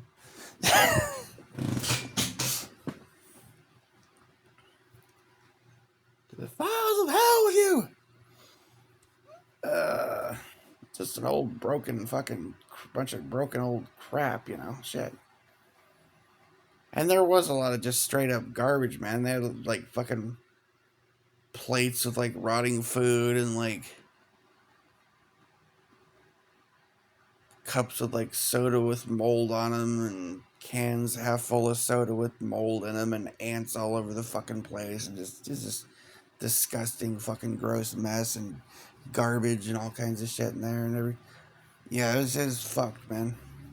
And then all that satanic shit, pentagrams they draw all over the fucking wall, got rid of them, and fucking the got the blankets from shit down off the fucking windows, and there's all this black mold built up in there, and I cleaned all that shit off and cleaned everything and fucking start letting the sun into the damn room, let the sunlight try to help purify the fucking darkness out of that shit, And once I had actually cleaned up the energy in the place, well, guess who comes to visit again?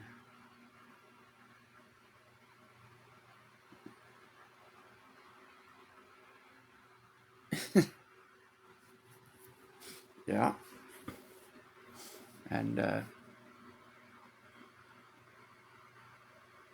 oh, it's so nice. Everything's better. Look, it's fixed and everything, right? But the whole time they're really pissed that, like, where's my altars and my witchy shit? Really, they fucking pissed off about that. And,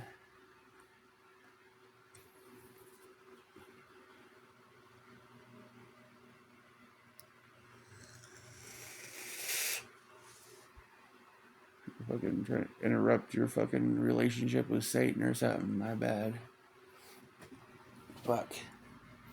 Oh yeah, it's like she knew that the fucking Satan shit had been fucking fried.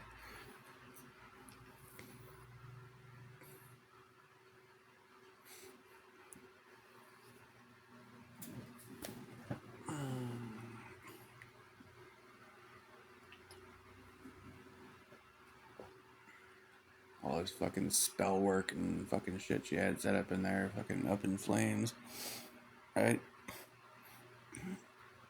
So anyways, yeah. So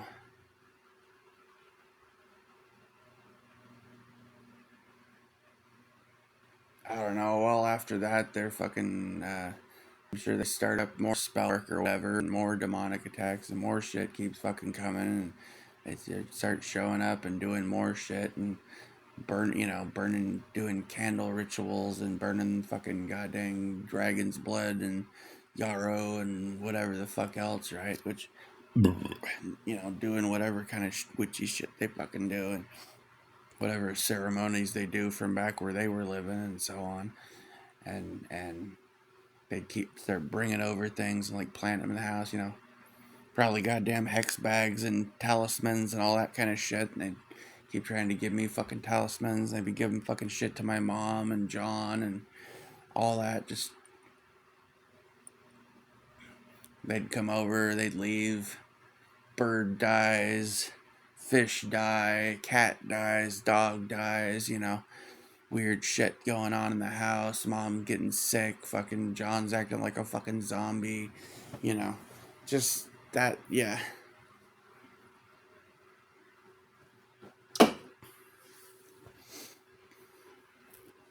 And I'm getting fucking just attacked in spirit, and all the target individual kind of shit going on out in the streets and stuff, just mobbed and fucked with by like demonic shit everywhere I go, basically,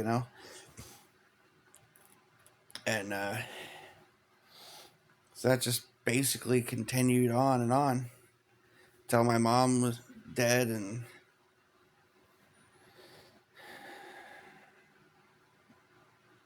there'd been an attempt on me and my mom's husband's life together in the vehicle at one point. Some demon fucking trying to run us out, trying to fucking kill us, and uh, they were after me, but didn't care that John was in the vehicle too, I guess. But I managed to stop it. He didn't even see it coming. I saw it coming and managed to stop it. And then freaking later on, after I had to move out, all kinds of attacks trying to stop me from getting any inheritance and stuff like that, and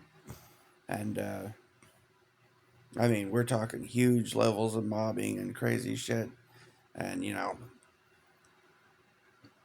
Garth and them trying to like plot ways to fucking take me out and all this, shit I had to deal with while my mom's fucking dying in the hospital, and all this fucking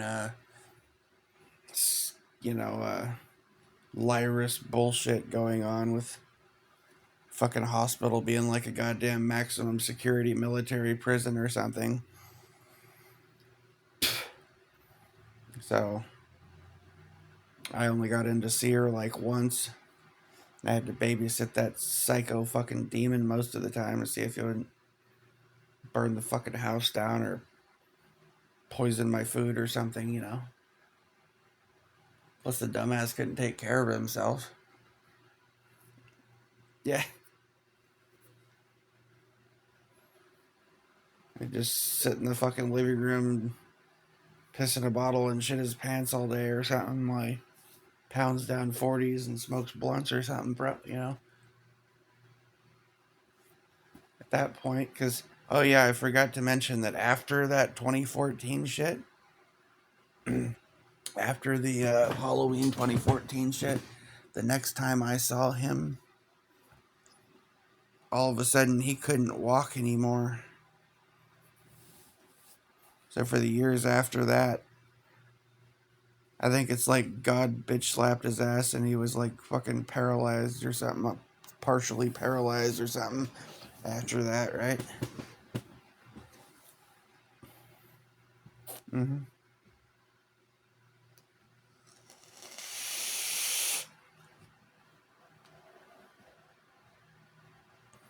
See, I was doing all kinds of freaking attacks, and like God would be saving me, and just on and on and on and on and on. That stuff going on, and dude, this shit's still going on, man. I got people with like Baphomet shirts and pentagrams and 666s all over my fucking apartment right next to me.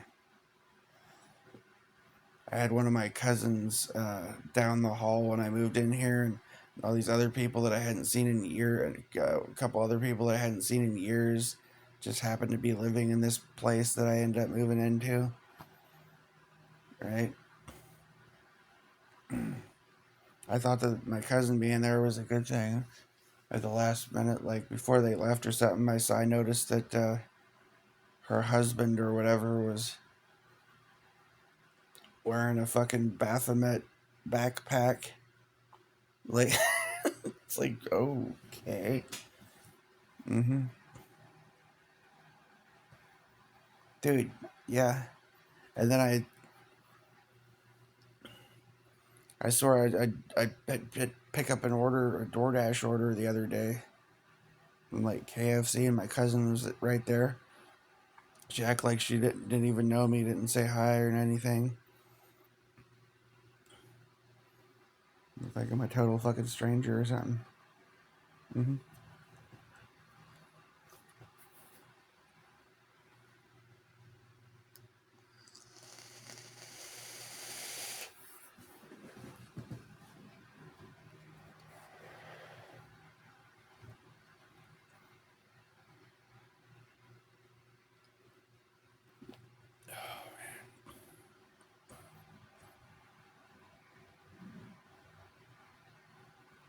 Every time I start to like sober up for a greater length of time, like every time I manage to like not drink or do anything for like longer than a week or week and a half, 2 weeks or something.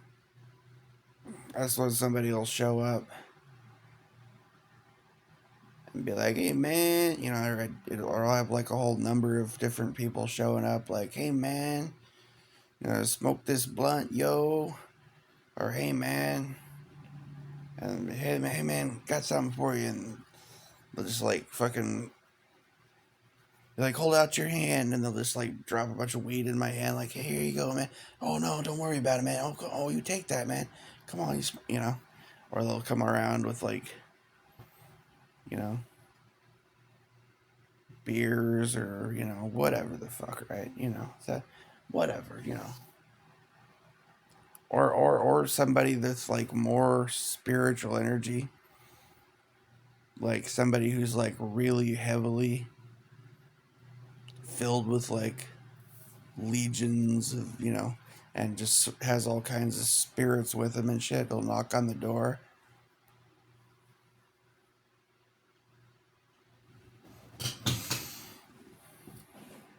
Won't say who it is. Say answer the door, and they're coming in, and then all these spirits are coming in, filling the fucking room. You know, the energy will like fuck with the electronics and stuff, and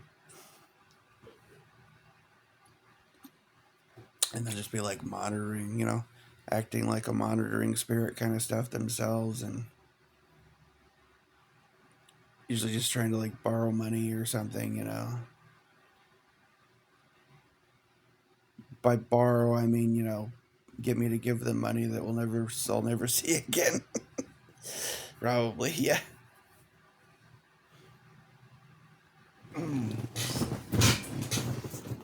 Uh,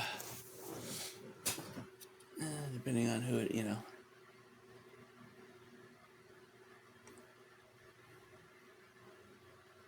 And I mean, there's plenty more than one. So anyone hearing this, don't think I'm necessarily talking about you. There's, I know plenty of, uh, you know, mm, no, no. There's someone older ones and stuff, more spirit. And honestly, I mean, I gotta be honest. Some people that have been some of the best friends I've had in a very long time have been and people that I've loved in my family and stuff like that. I'm just being honest and trying to, accept the fact just from what I've experienced that they're perps. They're perps. They're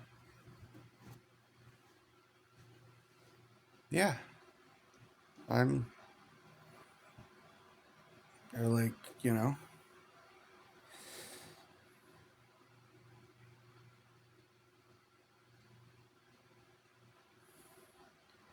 and some of them are in many ways cool people.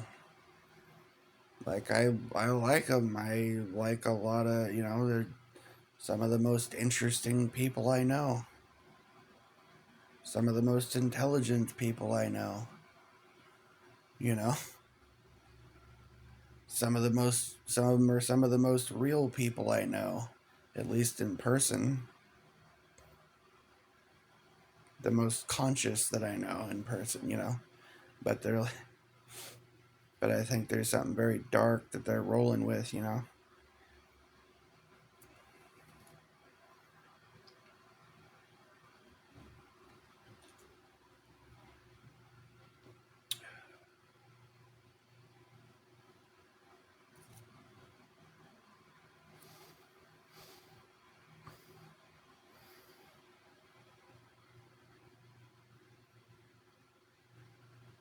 what they say, don't hate the player, hate the game. Right?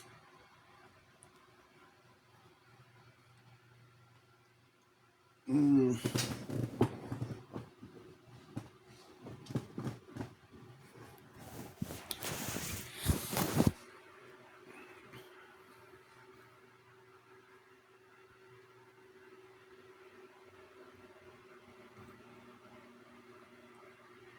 I mean, when they got something that's actually truly more impressive than, I mean, some of the shit's just played out. You know, a lot of shit that I see is just straight up played out. You know.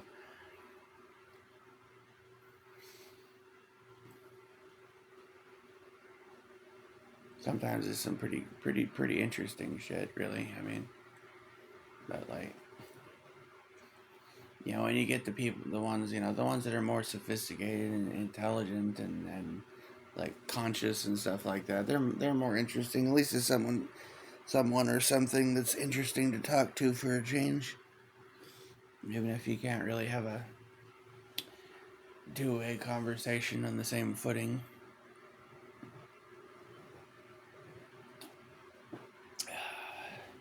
At least you don't exactly feel like you're talking to, you know, Wilson the volleyball for a minute.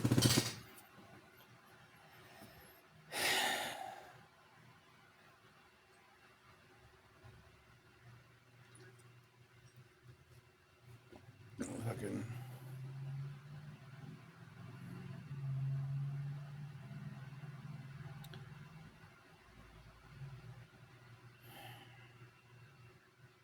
I walk through streets of the dead, hallways of the dead, you know. Men without eyes, men without faces, high school ideas, and you know, or wait, high school my newspaper idea. I don't remember the freaking quote. I'm trying to remember a Charles Bukowski quote. I should have that shit memorized.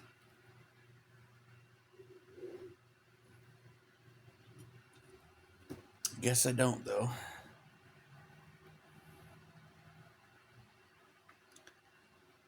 Newspaper dreams and high school ideas. I don't know. It's just no. It's that's what it's like. It's like a land of zombies out there, with you know, demons among them and stuff.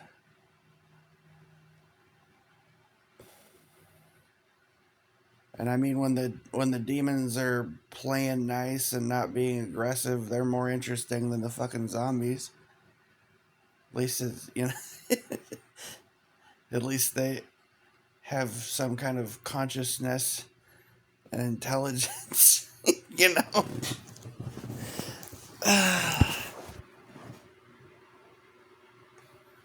And I mean, you run into like good angels every now and then,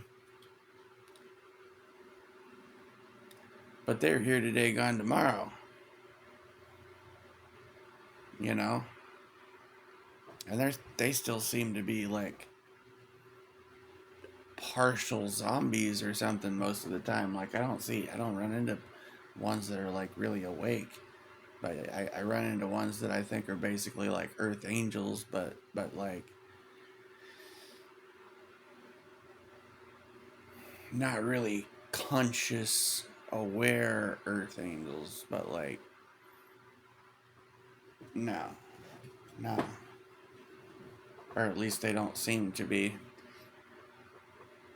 Maybe they are and they're just hiding it, you know.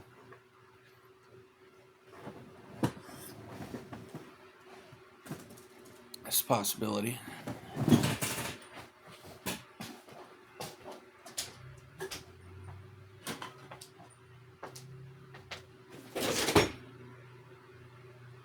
Well,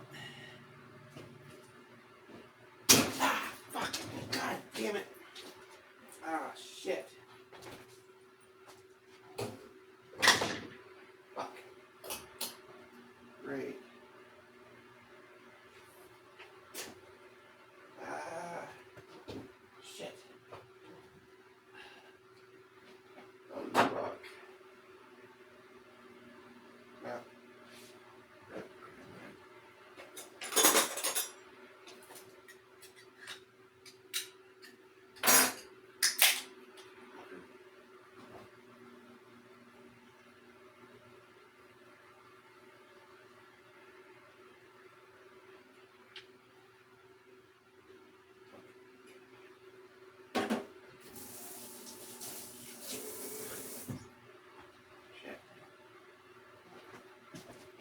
Sorry. Technical difficulties.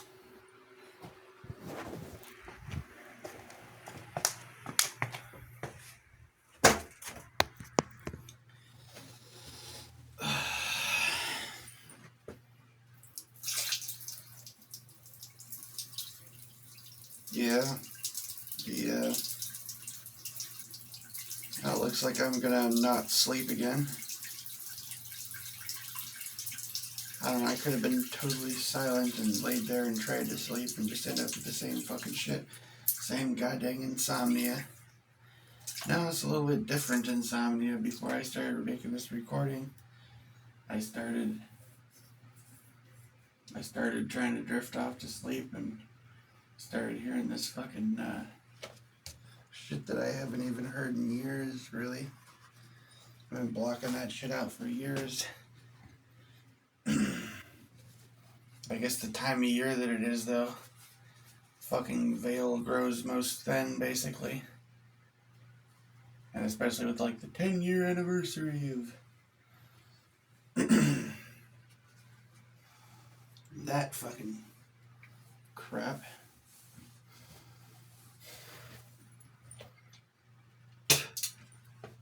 Fucking 10-year anniversary of the July-August shit went down damn near without notice.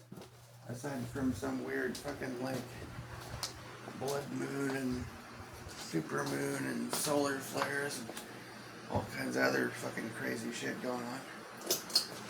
But I was expecting something more intense and personal, you know? Well, I won't be too disappointed that I didn't get some kind of lovely, intense, personal good saying. As long as I don't get some intense, personal, fucking bad shit to deal with that crap again. No, that sucked. Of course, so is, you know what else has sucked, though?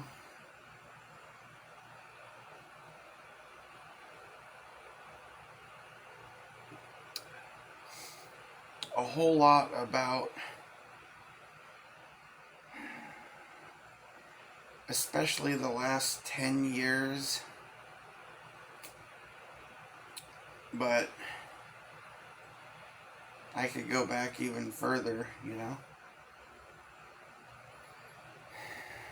But yeah, a whole lot about the last 10 years.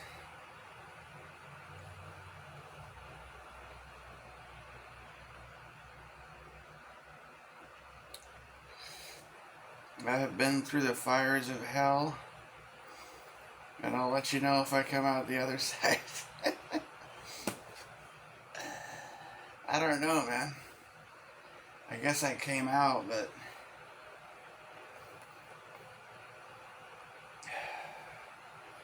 if this is what you call coming out of there, I mean, you could have fooled me. This shit seems like just another, like I stepped out of the direct demon torture into like some kind of Bill and Ted's fucking bogus journey, fucking nightmare hell fucking scenario.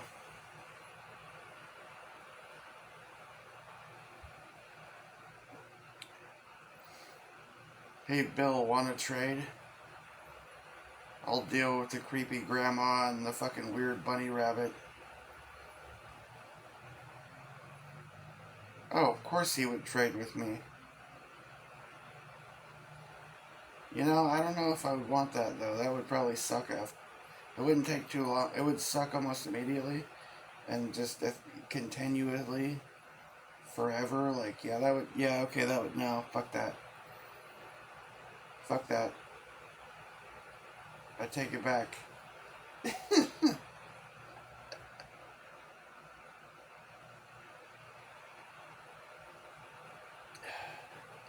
I wouldn't want to trade with Ted either, right? Colonel Oates.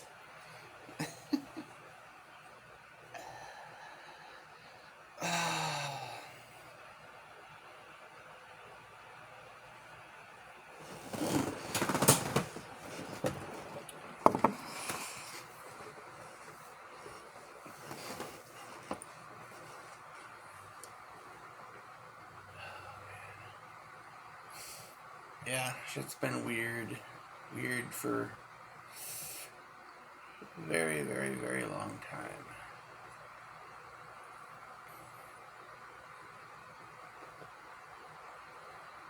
And it's not like, never mind, man. I don't feel like trying to explain myself. Like, no, it's really going, it's really legitimately, you know.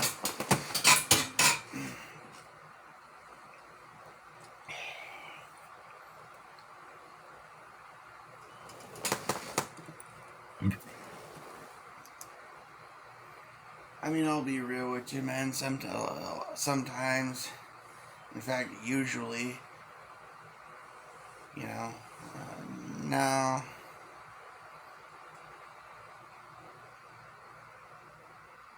Well, a lot of the time, like the more, a lot of the time, the more intense experiences, especially negative and stuff,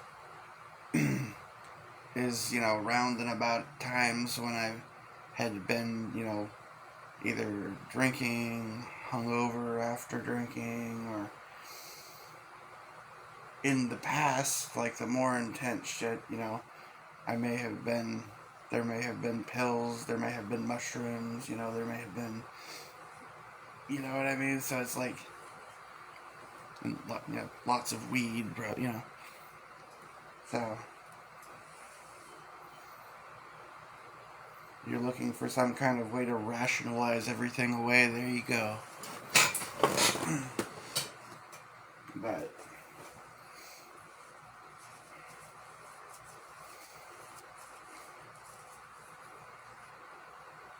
I can't rationalize away how all kinds of weird stuff goes on out there in the world that I could, you know, if I was quick enough with a camera or something, I could take photographs and be like, look at that. I'd have to take a whole lot of photographs or videos or something, and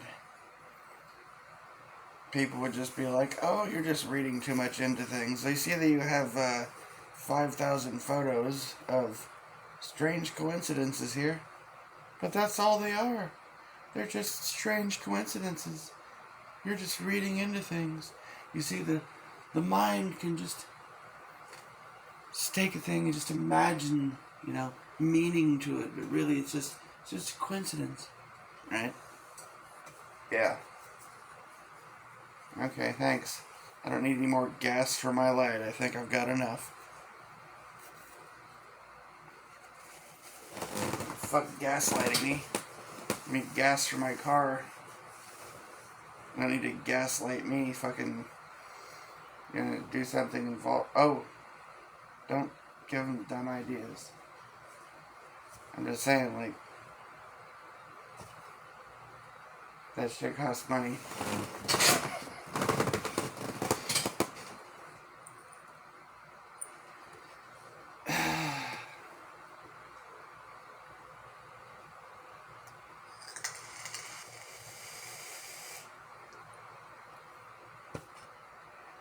All the gaslighting seems to come for free.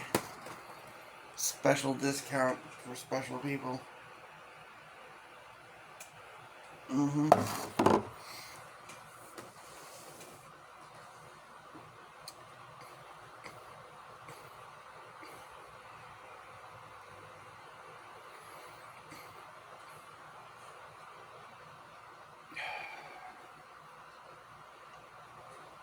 I don't know, man.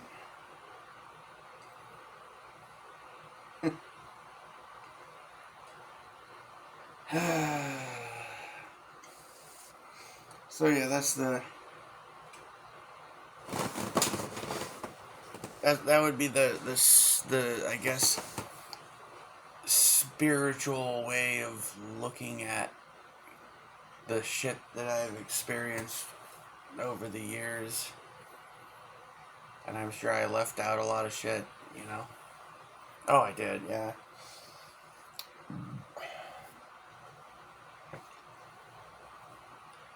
I mean, there's a lot of little stuff like pretty much every day.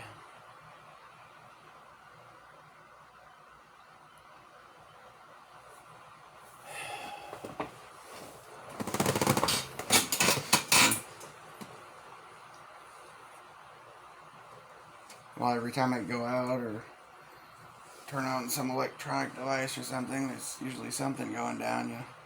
Well, I don't know.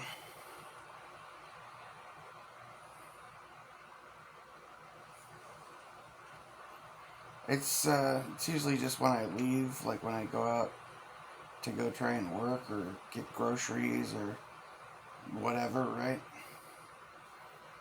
And just your basic weird shit. Basic for me, you know, and I try not to pay attention to shit, but like when I can try and kind of zone out, try to tune it out and stuff. And I got to where like when I start noticing it and they start making it obvious, and I just yeah, because if you just tune them out, they just start getting like uh, getting rowdy and like just doing things to get your attention. You know, revving up engines. They have trucks and stuff that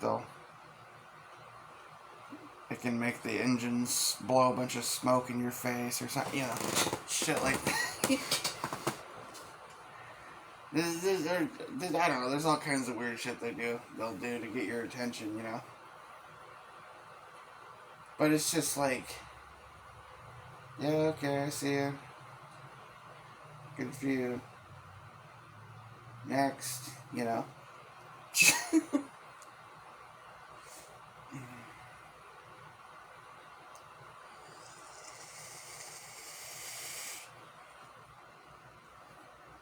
Oh, look, a guy in a clown mask with a machete. Huh. Next. You know? It's just, oh, a dude in a dress with a clown wig. Next.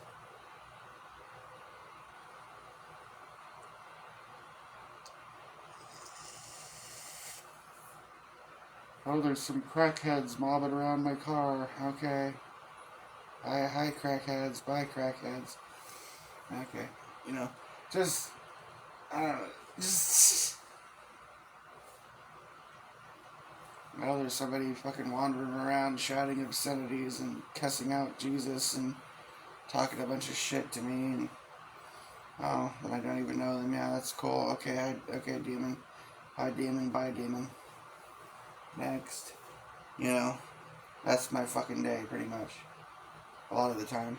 But then there's like other days where it's like 316 cars and 316 addresses and biblical names I'm delivering to and just then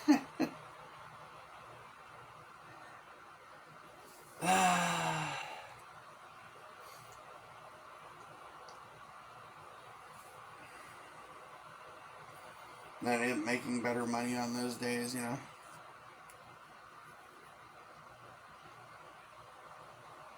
I have to struggle like hell for every single fucking penny when the devil's out fucking with me. I straight up have to go through hell just to scrape together anything when that fucker's out with me, and I don't have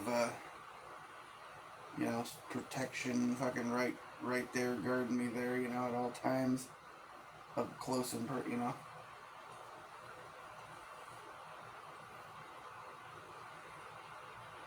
I mean, that fucker will straight up warp the universe to fuck me over, dude.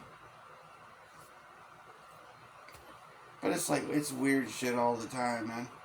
This shit never ends. What are they saying now? We got 2 moons or some bullshit, right? Is it just like a comet and a moon or something? I don't know. People are saying there's fucking 2 moons and some weird planetary alignment. Oh, it's not going to happen for another 10,000 years. Yeah.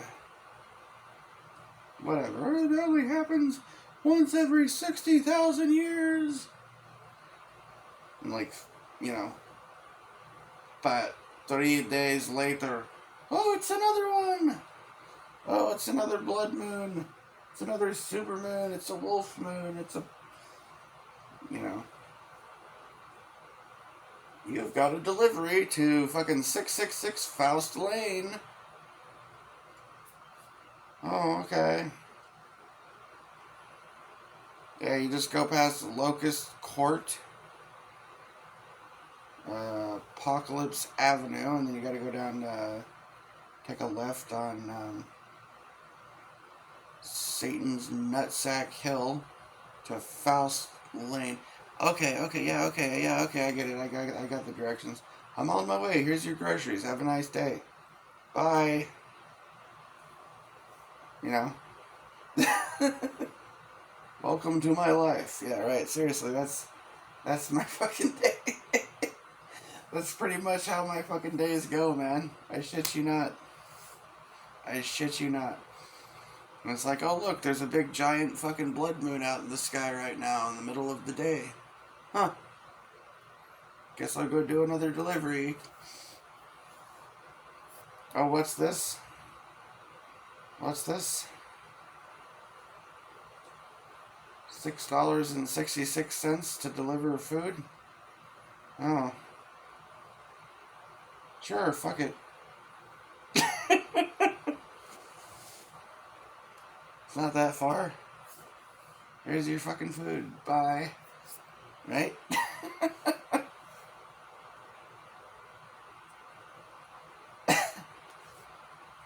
God damn it.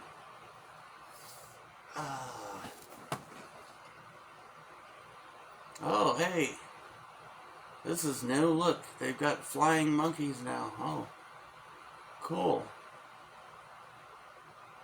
No, that's neat. I appreciate that. It's nice to have change, you know. Something more interesting every now and then. Just bring some unicorns and some, you know, I mean, to appreciate some dragons perhaps flying around. I mean, that would be cool. That would be, you know, an interesting change, I would think. Yeah. I mean, because all this other weird, crazy shit is getting fucking tired. It's fucking played out, you know? Bring back the old classics for fucking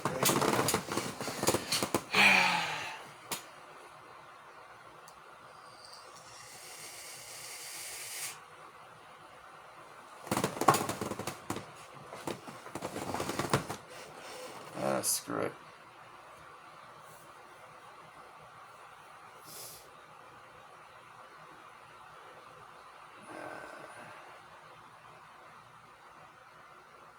Some griffins. I don't know.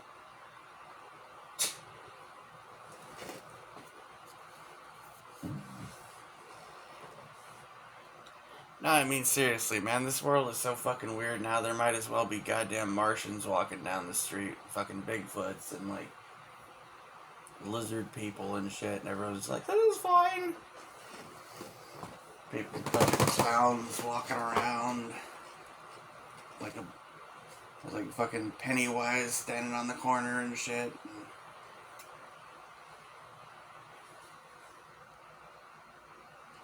Circus freaks everywhere, and it's just goddamn. No, seriously, it's fucking crazy. And they just got like, oh.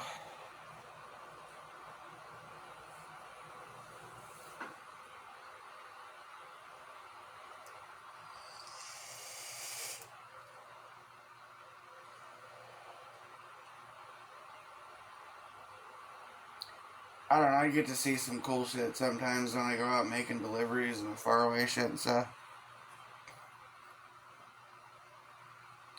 I think there was some kind of sign.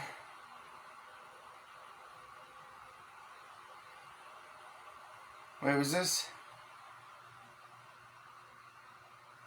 No, this was, I guess technically, since it's like 6:30 a.m. at this point, I haven't slept. This would be 2 days ago. Yeah, 2 days ago. I'm not sure what the symbolism of it means exactly, but I saw on 2 separate occasions I saw 3 deer. In both cases, it was a mother deer with 2 young does or whatever, or young deer. I think they're doe. Yeah.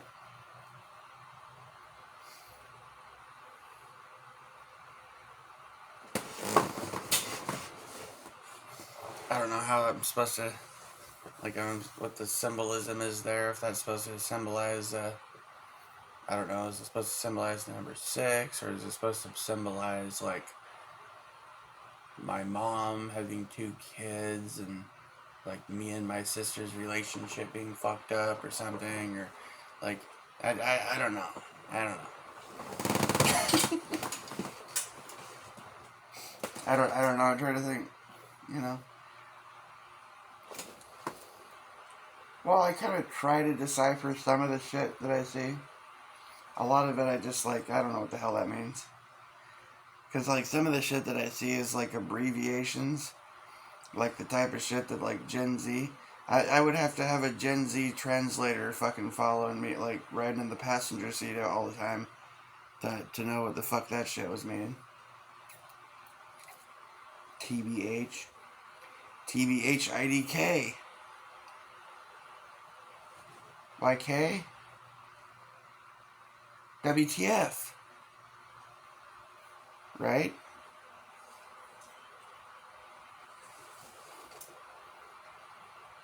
IKR. You know? Well, because they do, like, the abbreviations and license plates, and a lot of the time I can tell, like, that means something. Sometimes it's shit that I understand, like, but I don't really understand what the meaning of what it is. Like, why, you know?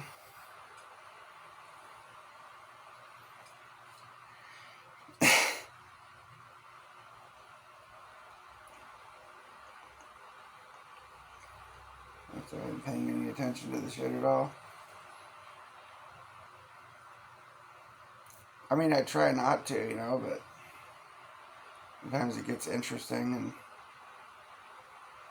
you kind of have to look around and pay attention to your surroundings to not run some dumbass over, you know, or a cat or whatever, you know, so you can't help but notice shit. I notice more shit than most people do, you know, a lot of details about things. Oh, there's all kinds of strange shit that I see that I don't know why or, like, what the meaning of it is. But I feel like there's, like, a big show being put on for me when I go places, you know.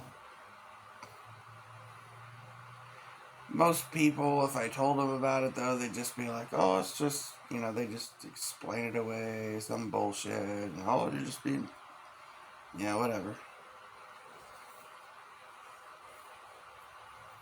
I don't know. I try to look for, like, why am I seeing...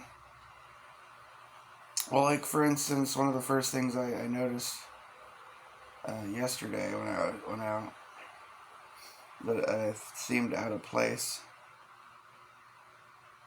The first time I noticed something, I was in at a stoplight, and it was like, huh. There were just these, like, 3 kids or something, looked like, I don't know, maybe freshmen or something. And they're dudes. One of them's got this, like, backpack on backwards, like, in wearing it in front. And it looks like they look like they were, like, I don't know, 14 or something. Like 14-year-old boys or something. And they're not, aside from one of them, they're not dressed weird or anything. And this dude, you know, looks pretty normal, but he's got this backpack on on his chest or stomach or something instead of his back. And it's not just that, but the backpack itself looks like something that, like, a 5-year-old girl would take to school or something, you know. It's all, yeah, right? And I'm like, what the hell? And then behind him, like, the guy in between, I didn't notice anything about him. But there's the dude behind him, this smaller one or whatever of the bunch, is dressed like a fucking dinosaur. Some kind of dinosaur costume. And I'm just like, okay.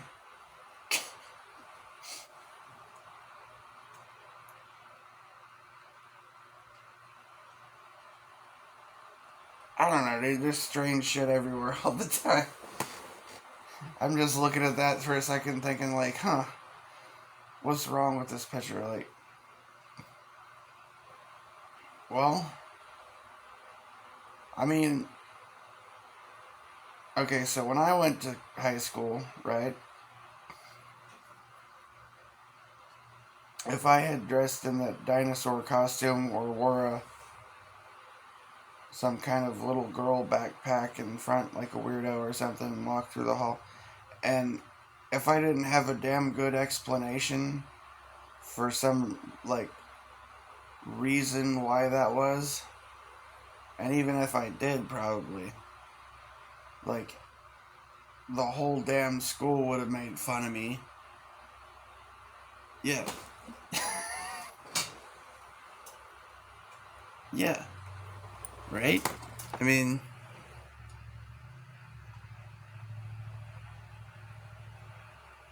and I mean, they would have made fun. Like, you go to school dressed as a fucking if it's not like dress up, like I mean, I guess if you have, if it's like, I mean, girls get away with that kind of shit whenever they like.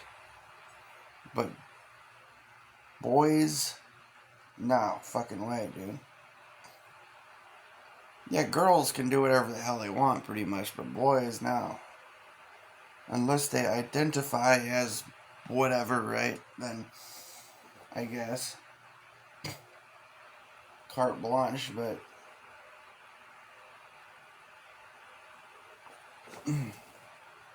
Fuck if I know.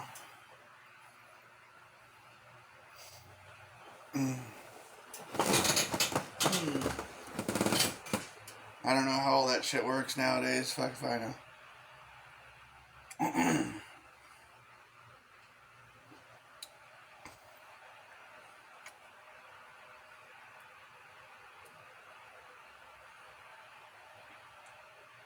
I mean, it's like a month away from Halloween, right? So that's kind of weird, right? I mean, unless they were just they're in like, I don't know, maybe there's an explanation other than the universe fucking with me, but maybe there was, maybe they're in the,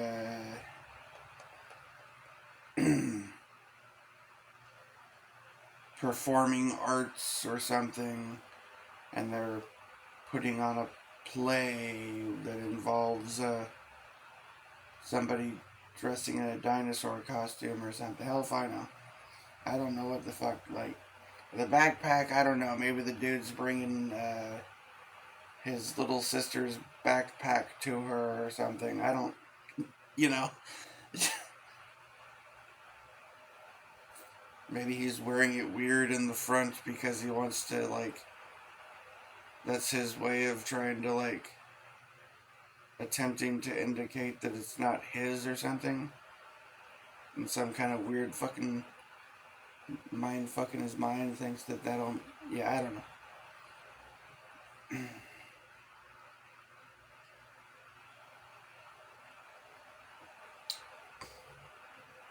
Or maybe the school's making them do it to embarrass them on purpose as some sort of fucking school assignment. Like some kind of like, yeah, you know how it feels to be made fun of, so that you can know about inclusivity, blah, blah, blah, blah, blah. Maybe some shit like that. I don't know. I'm just trying to think of, like, logical explanations as to why that scene fucking occurred. There's just all kinds of weird shit constantly anyways, man.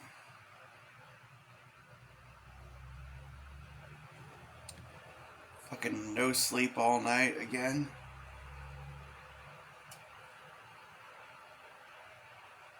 I was laying down like an hour and a half ago or something, trying to go to sleep and I start hearing,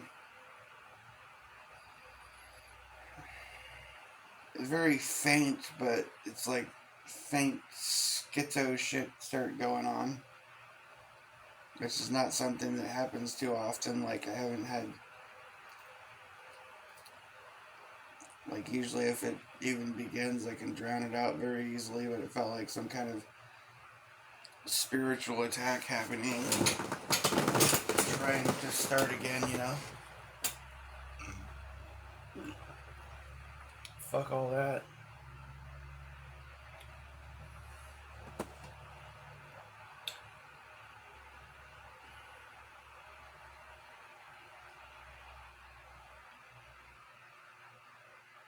Well, let me tell you something about telepathy or whatever, right?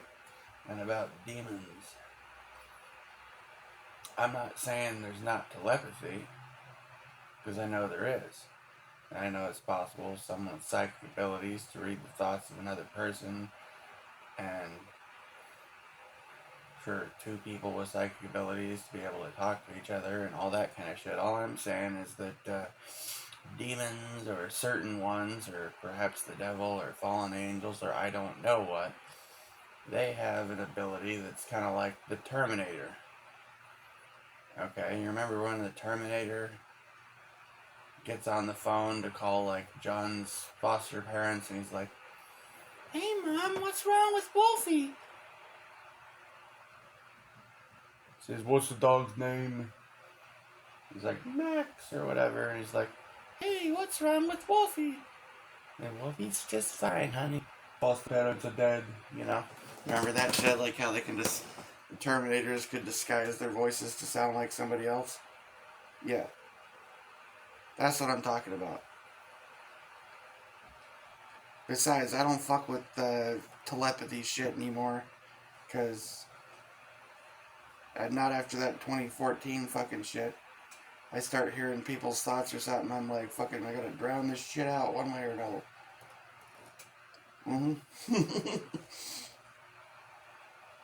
Because I can't trust it. I am never gonna trust that shit again. Not after that fucking 2014 fucking shit. Hell no. I ain't never gonna trust that I'm hearing, like, the thoughts of some person that whose voice it might sound like or not, you know. Because these fucking demons can just imitate anyone's voice they want to. They can sound like your dead mother, your grandmother, your dad, your uncle, your cousin, your son, your daughter, or whatever the hell you think you're hearing the voice of one of your family members. Doubtful. Not impossible. Totally likely possible that it could just be a demon fucking imitating their voice, though. So, heads up on that.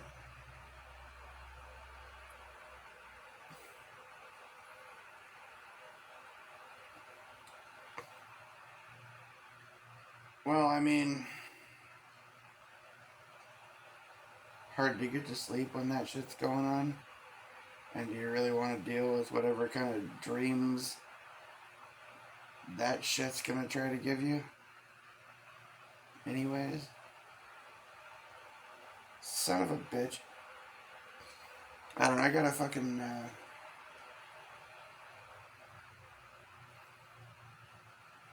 I don't know, maybe my day is totally fucked off now. Well, I didn't do well yesterday when I tried to go out after I couldn't get to sleep until like 7 and I woke up a little before noon or whatever. It's impossible to sleep much longer. I mean, for one thing, it's already almost 7. And assuming the train is on time, generally around 7 o'clock, there's this loud clunky train that comes by here, blows its whistle right next to my head basically a few times, and makes a bunch more noise for a while, and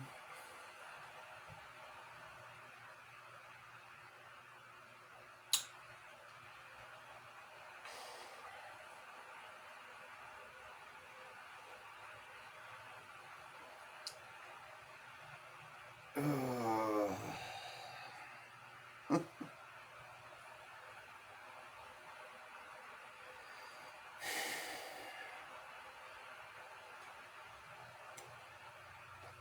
know, I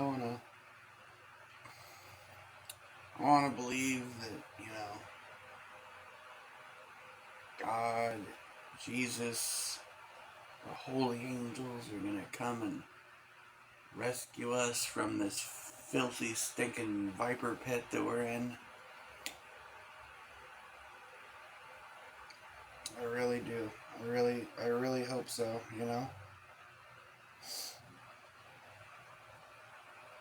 I don't know, call me ye of little faith or whatever, but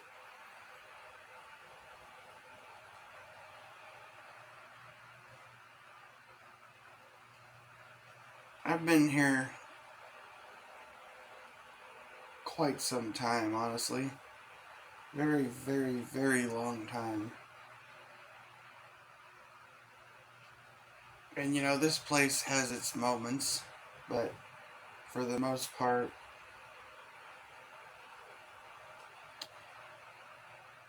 this is,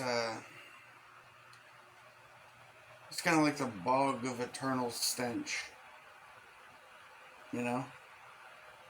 Like, no! No! I don't want to go with the bog of eternal stench, no! Mm-hmm. What's so bad about it, Hubble? Mm.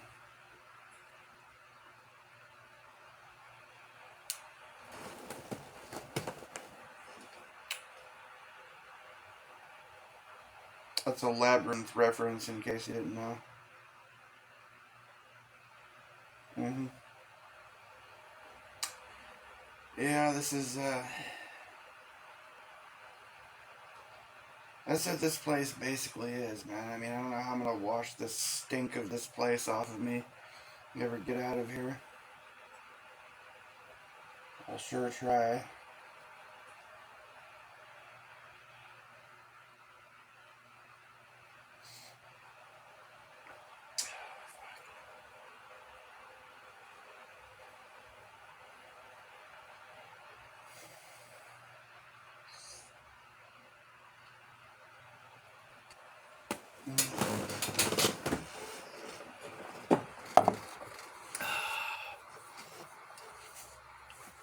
I don't know. Honestly, the way I feel about this place sometimes is kind of like,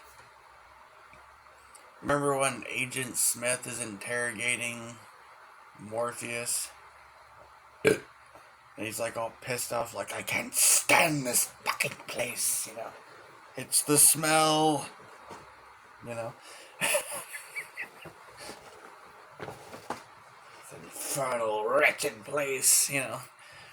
That's kind of how I feel. Give me what I want. In this mind is the key, my key. You will get me out of here. Oh shit.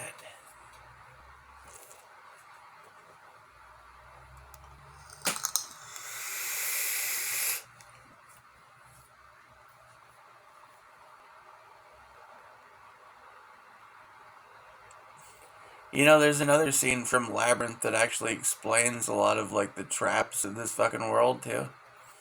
There's this scene where the girl eats the poison apple or whatever, and then she's in this like little cabin with this like fucking, I don't know, this Muppet witch or whatever.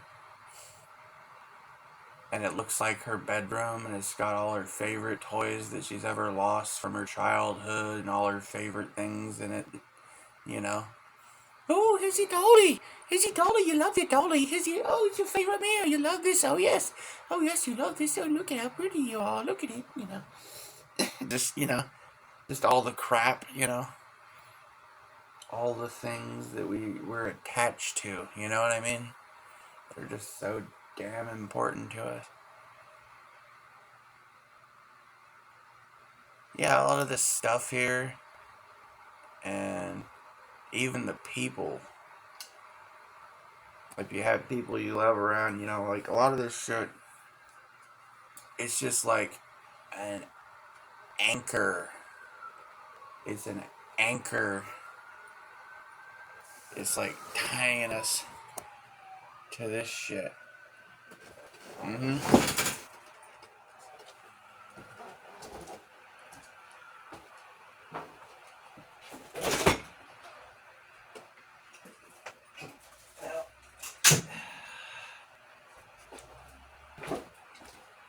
don't think I'm fucking going anywhere today. Or if I do, it won't be for quite a while. I'll have to be kind of poor in the beginning of the month, I guess. Hopefully I can make do with that. If some sense of desperation comes up, I can always go grab a couple of things out of my storage and bring them to a pawn shop. I don't know. Plus there's a couple more days after this one. And then some more and some more. Not all the bills have to be instantaneously paid. I mean, I've already got enough money to pay it all. So, yeah, just about that much and not much more.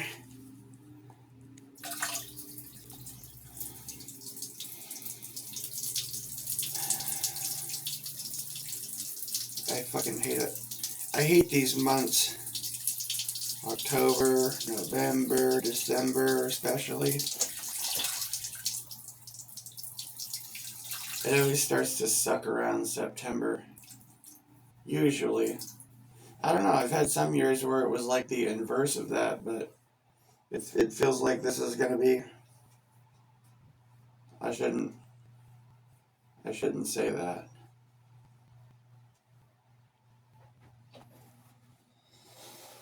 Don't want to be helping manifest bad things, you know?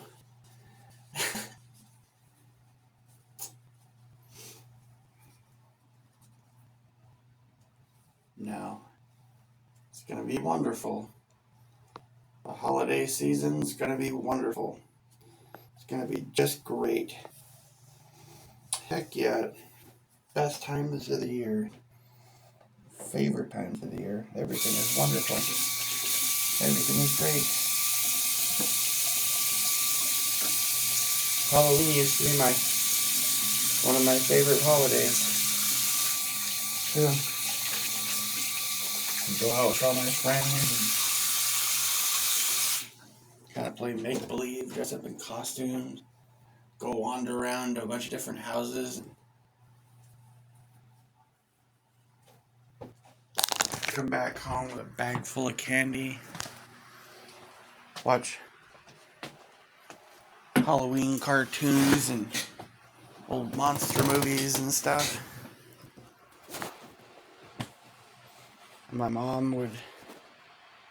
Sometimes my mom would, help throw Halloween parties. Nah, man, I love my mom.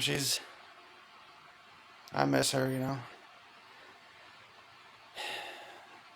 I don't know, my family hasn't been perfect, but I still love them. And my sister, with the way she doesn't talk to me and kind of ignores and abandons me for years, and all the witchy shit and all the other bullshit. Where they kind of treat me like crap and so on and so forth, and stood by and let her fucking dickhead fucking boyfriend be a psycho fucking asshole to me right in front of her and took his side every time instead of mine. And she should have, and if it had been the other way around, she'd have punched me in the face instead of him. Should have been the other way around. And he was the fucking aggressor. But still, I forgive her for all that. I love her. I still have fun memories of... I try to think about the good.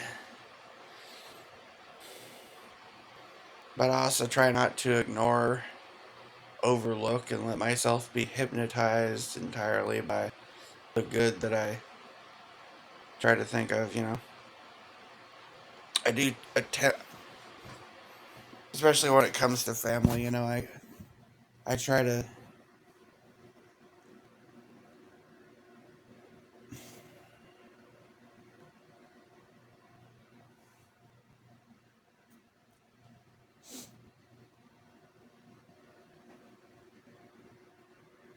I'd rather paint the picture with rose-colored glasses than to look back in darkness. You know? Hold on to contempt.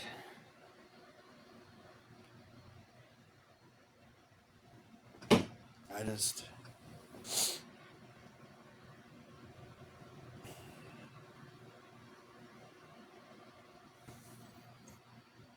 Holidays fucking suck. Especially now.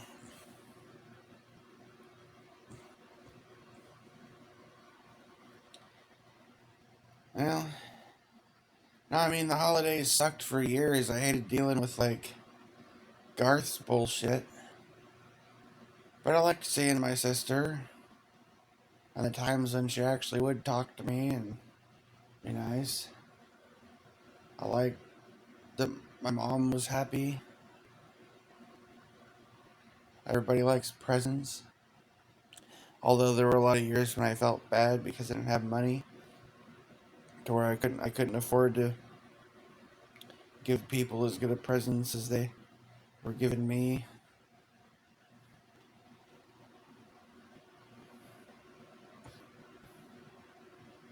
Sometimes I was so broke I couldn't afford to give them hardly nothing.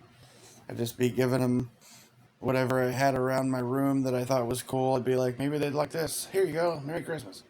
You know?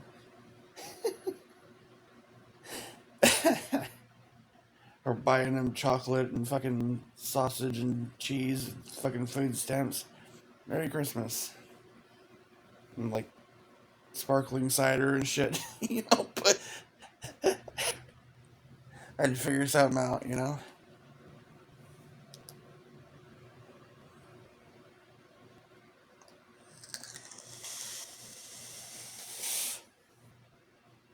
And of course, I'd buy a lot of the fucking dinner shit in the holidays. Buy a fucking ham or a turkey or something. Beans. I'd buy coleslaw that almost no one would eat. Potato salad that almost no one would eat. And rolls that would get immediately eaten up, but they kind of ruined them by leaving them in the damn oven too long and turning them all fucking hard and shit. I don't think they should even be put in the oven unless you're just trying to, like, warm them up. Well, you just not for long, man. If they're overly like soggy and you want to make them slightly, just definitely very low temperature, definitely in and out of there quickly. Yeah.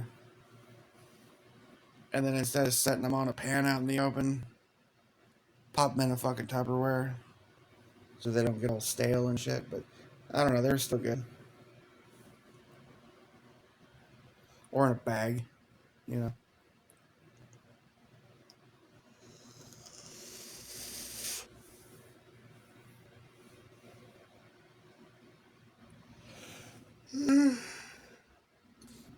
I don't know. I'll tell you one thing that probably bothered me forever about holidays, right? Is that I would end up, you know, getting most of the food, a lot of the food, a number of the holidays, and and my sister would come over, and you know, there's not really room for more than one cook. I mean, I would end up if I did anything, I would end up doing like lackey fucking shit, you know, like peel the potatoes. You can make the beans, you know. Oh boy, I can pour some ingredients in a pot while you do everything else, and then like somebody else gets to carve the turkey or the ham that I bought, and you know, do all this stuff. And then everyone goes, "Oh, thank you, you're such a great cook." And like I could have done just as good or better myself. Probably, oh, not with the damn sweets. No, she got me beat on baked goods like big time. That would take some learning. I know how to do. I can make fucking baked goods like with pre-mixed ingredients in a box. I can get like brownie mix, cookie mix, stuff like that, cake mix, you know. I could make stuff like that, but she's a fucking artist. Yeah. And she is a great cook. She's okay, she's a better cook than me. Don't give me yeah. Eh, I I have my I'm a good cook too though. I just have I not necessarily on the same things as she cooks, you know.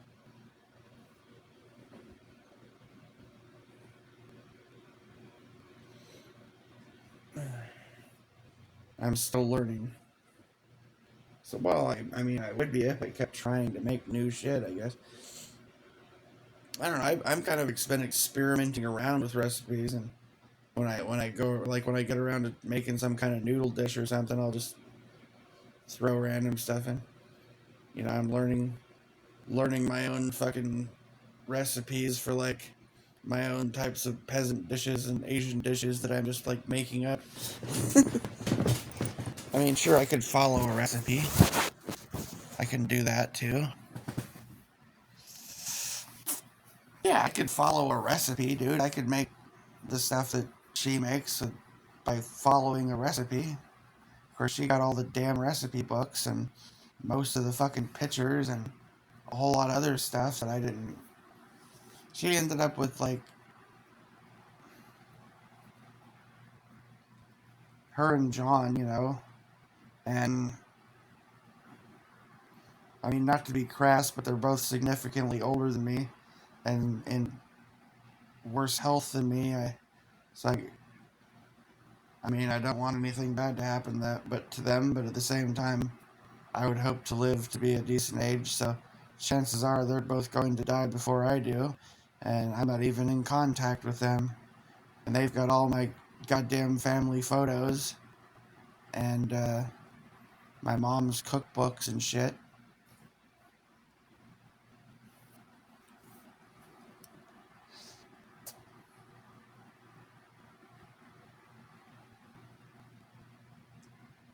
I don't know. My sister hasn't talked to me much, and to be honest, she's been kind of avoidant of me from most of my life, really. I mean, she'd be kind of nice in the holidays and stuff, but you know, I'd never hear from her the rest of the time, unless I was, unless I could, you know, I would have to see, like, I would have to be drunk to get a hold of my sister because if I had her phone number, right, I would have to call her 20 or 30 fucking times before she would finally answer the motherfucking phone.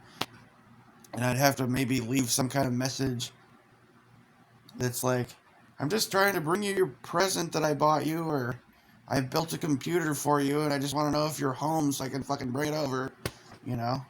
Stuff like that, right? Actual examples, right? And then maybe I'd get a call back or a text back, oh, hey, yeah, I'm here. You know? It's kind of just the way it's been with her for damn near forever, pretty much.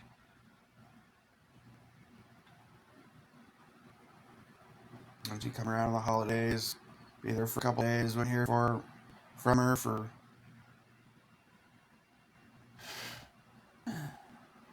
6 months, 10 months, or some shit. Come around to get her presents and cake and so on and so forth, and hang out a little bit on her birthday, maybe Christmas, maybe Easter sometimes if they were doing something with the whole family and grandma was around and then Christmas, you know. But she wasn't that far away. And I mean, I would have went and visited her. And dude, there's so many things. That's another thing that kind of pisses me off and really more hurts my feelings really about my whole fucking family. Honestly, is that I'm sure they've had all kinds of times when there's things that I could have helped them with, and they just sat there alone, or they called somebody, some dumbass, or somebody else, or they sat there racking their brain. Gee, who could I get? I need help with this. What could I do? I don't know. I don't know what to do. I'll call up a company, or I'll do this or that. when it's some shit that I could have done, I could have fixed, I could have helped them with. But they'd rather pay some asshole to do something, or they'd rather call it some dumbass or whatever, right?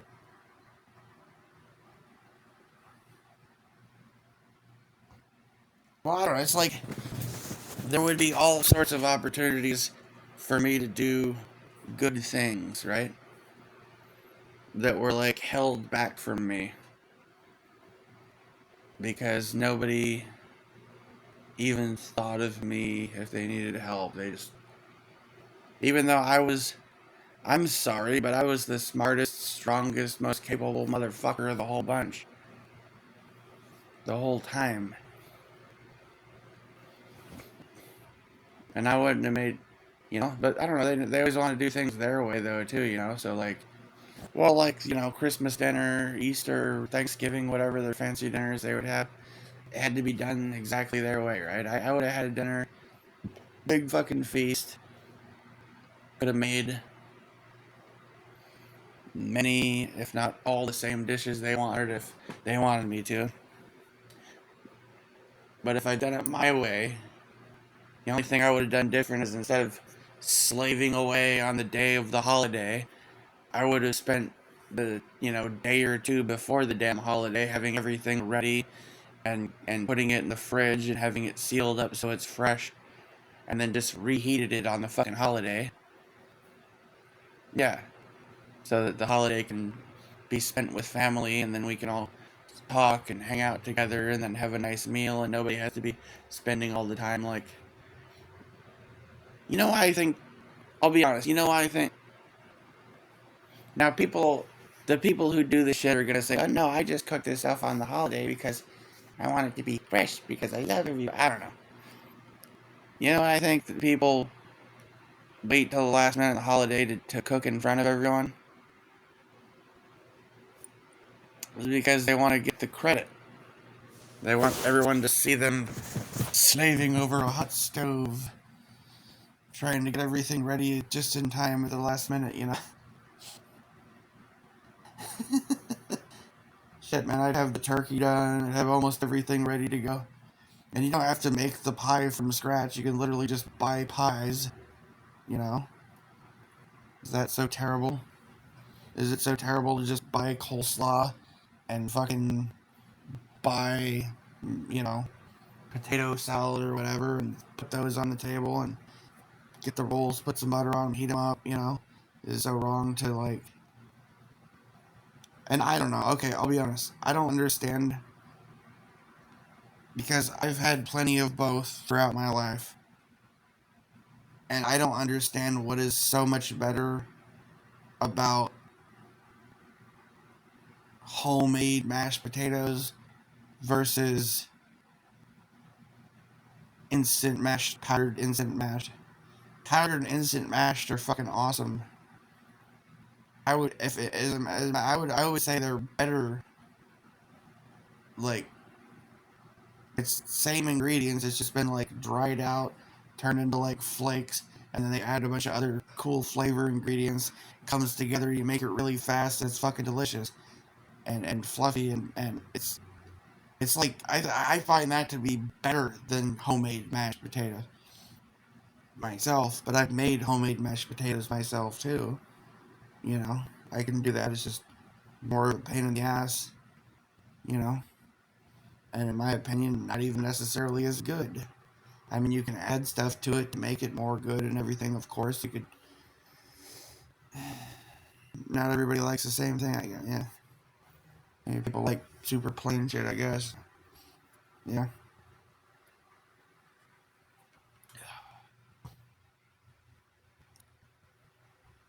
But hey, here's an idea for you. Crazy idea. Next time you make instant mashed, throw some peels in there. You know why? Because peels are like one of the most... I'm sorry, they're the most delicious part of a potato. And you just throw them in the garbage. What the hell, man? Right? They are. They're tasty and salty and yummy. Yum, yum, yum, yum, yum. You don't like the potato peels? That's like the best part of the potato. You're like, throw the best part of the potato in the trash. Mm. Whatever.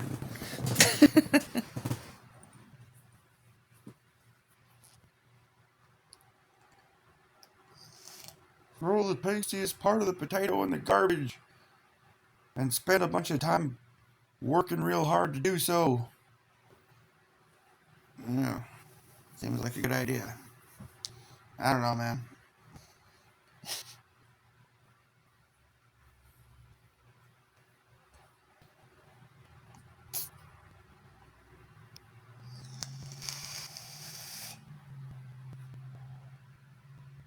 And no, I don't believe I've actually ever done that and made mashed potatoes with the peel. But I've had the peel mash of potatoes and other ways where I've fried up bits of potatoes in a pan and stuff like that. And I gotta say that the part with the peel is the best tasting part of the fucking potato in my opinion. Yeah.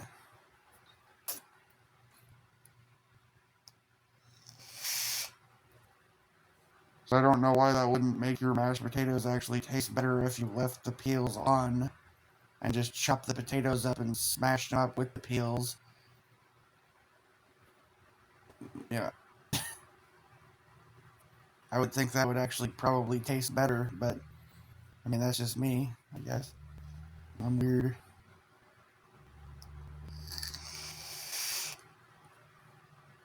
I mean, don't they make a lot of stuff like potato chips and stuff using the peels? Because the peels are awesome. And if you fry potatoes up, like if you slice potatoes up and fry them in a pan, or you cut potatoes up and put them into a god damn it, crock pot, where you throw in some potatoes and some carrots and some onions and some meat, and you make a roast, right? Do you take the peels off of the potatoes? No. Then when you eat the potato after that, do you think that the inside part of the potato is better, or the part with the peel? You see what I'm saying? Yeah.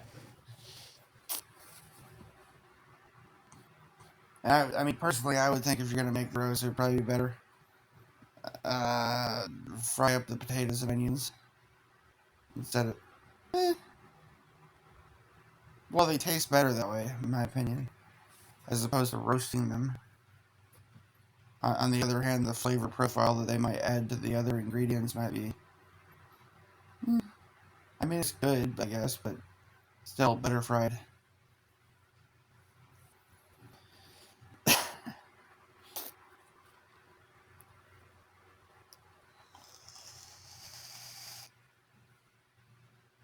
Huh. Anyhow, yeah, shit. Last time holidays rolled around, ended up just by myself. Just by myself. I don't know. I got drunk on the holidays. Well, I was by myself, like I said. I tried to organize and get people together and stuff, but that wasn't gonna happen. So I decided, I guess I'll drink this beer then. And I still cooked up big meals in the first place before I ever got drunk or anything. I just cooked up fucking ham and had pie and cookies and fucking ham and fucking baked beans and like good baked beans and had coleslaw and potato salad and fucking. I think I might have had some turkey and stuff too. And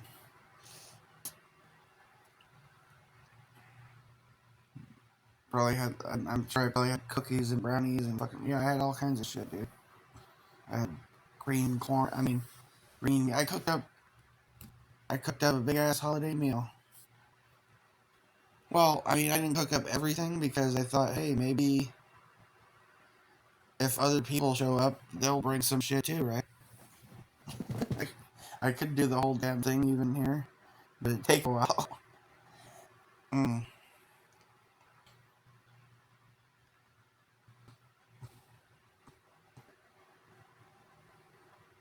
I think on Thanksgiving, it seemed pretty obvious no one was coming. I just had like a little bit of ham, but I also made like a rack of ribs. Yeah, I made some ham and a rack of ribs and some baked beans and had potato salad, coleslaw. I don't remember what else. Like, there's a number of things. Nobody fucking shows up. Or if anybody ever does get a hold of me, they wait until like so late in the day that by then I've given up on anybody ever showing up and I am drunk by then. They don't want nothing to do with me because, oh my god, you've had some beer on a holiday? How dare you? Even though I'm not being a dick or anything, not being weird or dickish or anything. I'm just made a big fucking meal for you guys. Anyone interested? Nope.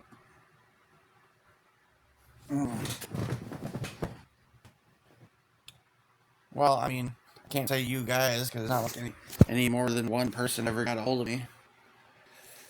And it's not any of the main people I was trying to get a hold of.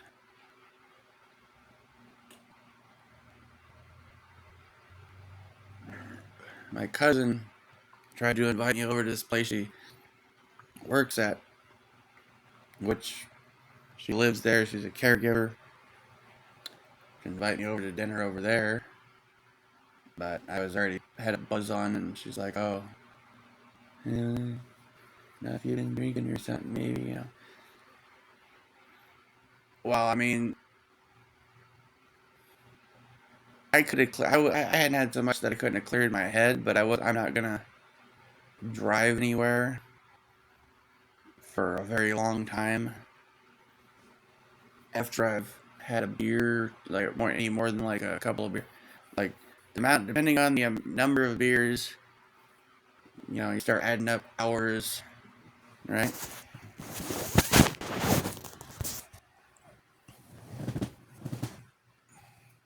Before you can, and it's not because of safety; it's because of what would happen if you blew into something.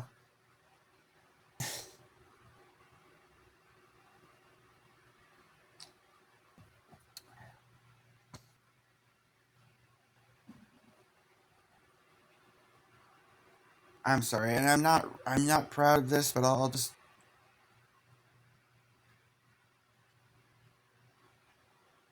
I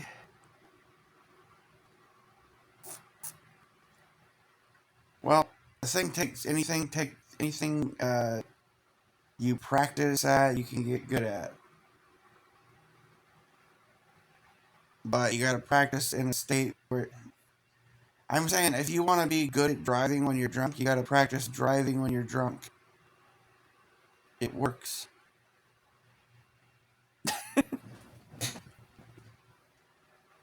No, they even did some fucking like study on it where they show that somebody who was an experienced drunk driver like passed the driving test.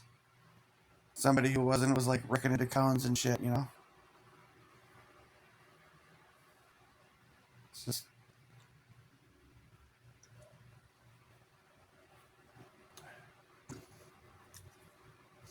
no. I mean, I'm definitely not proud of it, but I mean, when I was younger, I had to get where I was gonna go where I was going. I mean, I was driving from the age of 15, and I was drunk and high and popping pills from the age of 16 to somewhere in my mid 20s, early mid 20s, probably 25, 26 or something before that all getting stopped. Oh, not to mention all the weed, yeah, lots of weed. Yeah. I was like rolling down the street, smoking Indo, sipping on gin and juice, laid back, while a chick's blowing me from the fucking passenger seat. Like that was my early years basically.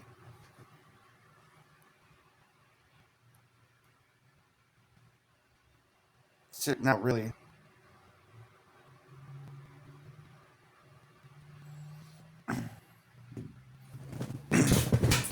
from like 16 to like, I don't know, 25, 26 or something, basically. About 10 years there. It was just like fucking beyond dazed and confused, you know?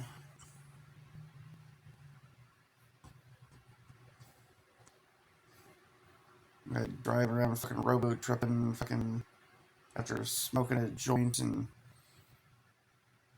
drinking a 12-pack or something.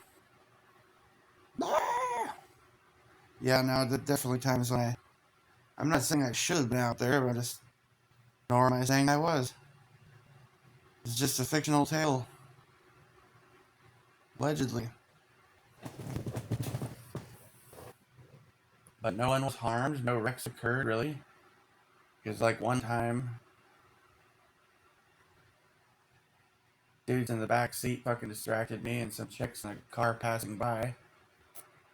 And going too fast, trying to pull into a turn, so I almost passed it. I ripped into a railroad sign, but other than that, over the course of like 10 years, there's no wrecking into anything. No one was harmed. No wrecks occurred.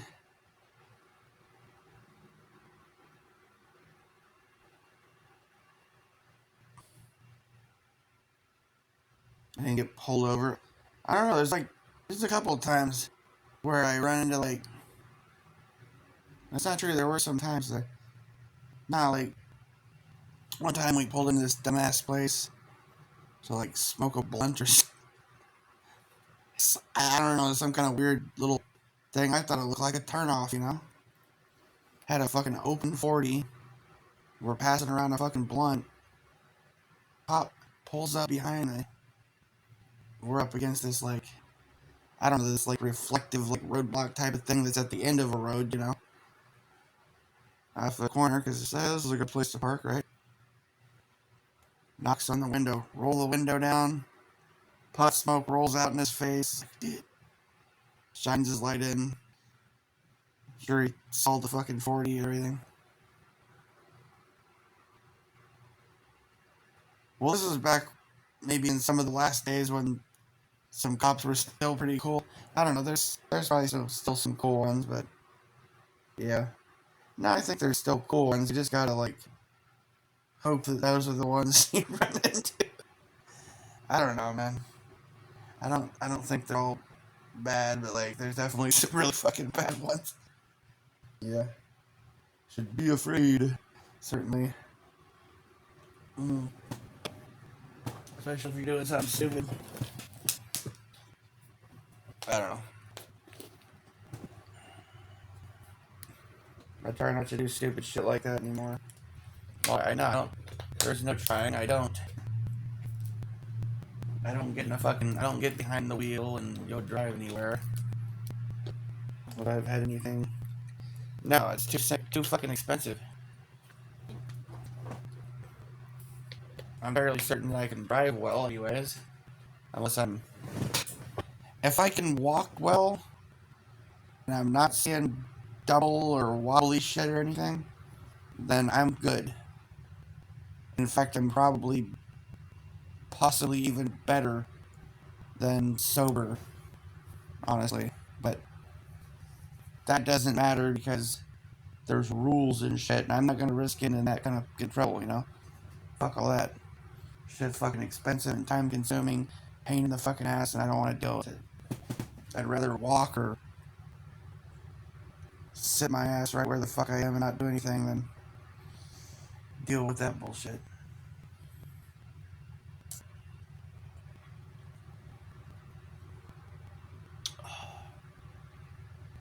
Yeah.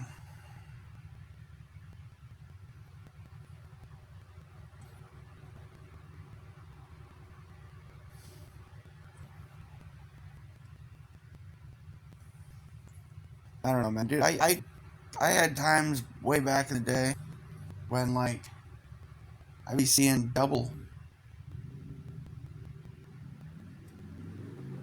And the trick is you close one eye, and then it becomes single until that becomes double. And then you close that eye, switch the eyes up, and then after a while, you start seeing double out of that eye. So you just have to keep switching eyes. You gotta like blink one eye open, the other eye open, one eye open, the other eye open. That way, not have double vision. See, that's that. I don't need that anymore because I haven't had. I don't even remember the last time I had double vision. It'd be at least 10 fucking years, if not more. I don't know what the hell it would take to give me double vision at this point. I must have. My body's like adapted or some shit. I don't get that shit. Now I don't get all wobbly and double visiony and stuff.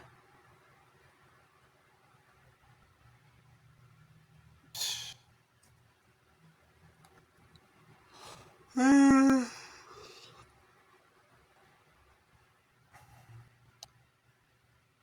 don't know. That's probably not a good sign, or because it like took years for that to be true. Like I can't tell you how many years I did get double vision. Like many years. That did happen sometimes if I was like shit faced or whatever. It doesn't though, and not now. No, not in a long time. Long, many years, many moons. I just chalked it up to like I'm not on Earth anymore, so rules are different in this fucking simulation, dimension, planet, whatever the hell this is. Either that or my body has adapted and learned how to turn double into single vision or something, or I don't know.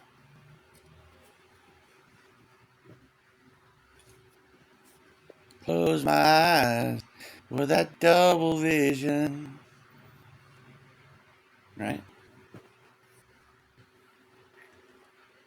No disguise for that double vision. That double vision got the best of me. Best of me. That's what he's. Yeah, that's what that song's about. Hmm. Close my eyes. You close one eye, and then when the one eye that's open starts to be double, then you close that one and you switch the eyes up. Yeah. Close my eyes for that double vision. Yeah, now you know what the song's about. If you didn't before. Oh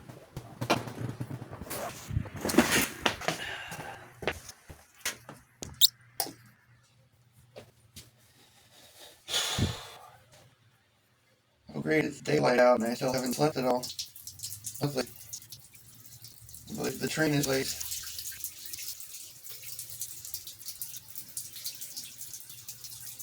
Well, maybe it's not scheduled for this time today. Taking a break.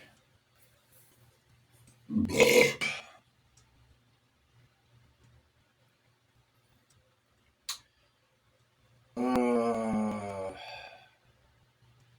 shit. So am I. I don't know. I mean, fuck, I guess I got like $1,200 left anyways. Which, with the bills I currently gotta deal with, is not gonna leave me with a hell of a lot left. But I mean, what is it, like the 27th? Shit. And like, some of the bills don't hit me another 6 or more days after the first or something, maybe. I've got some time to get the bills paid, really, honestly. Normally, well, I mean, fuck, I already have enough to cover them anyways, but I mean, it's still good to have, like, other money, you know? Which I would, but, like, I need more other money, you know?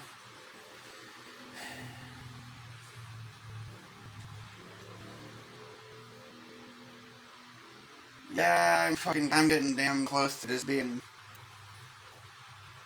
I don't know, man, back, like, what, May or June or some shit, I had reached a point where I had been getting ahead long enough, building up a little bit every month long enough to where I would pay all the bills for the month Now I remember that month. I got ahead enough that month to where I paid all my bills for the next month, and I still had like 3 or 4 grand left afterwards. I was like, yeah, I'm doing it, man. I'm gonna be alright, you know. And just everything kind of went downhill like a snowball, you know, rolling downhill like a snowball headed for hell, you know. After that, pretty much. Uh, kind of like our country.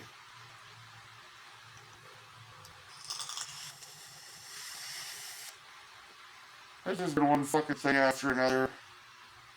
Goddamn engine repairs on the car, maintenance on the fucking car, ridiculous shitty slow days, app glitches, fucking cell tower fuck ups, stupid impulse buys, tires blew. I had my tires, new battery, fucking EGR valve, coil packs, plugs, blah blah blah blah blah. Beer ain't gonna buy itself either, for fuck's sake. I mean, that is normal. Actually, I could do something about the vape juice. All of the vape juice is not that much of an expense, really. Because I'm not gonna. I know a place to get 100 mils for the same price as the 60 mils, and I get the higher nick percentage. So I figure it'll last longer. Maybe $40 a month or something. But, okay, I'll admit something to you though. In my storage unit, I have vegetable glycerin, nicotine extract, and flavor extracts. So I could, like, make my own.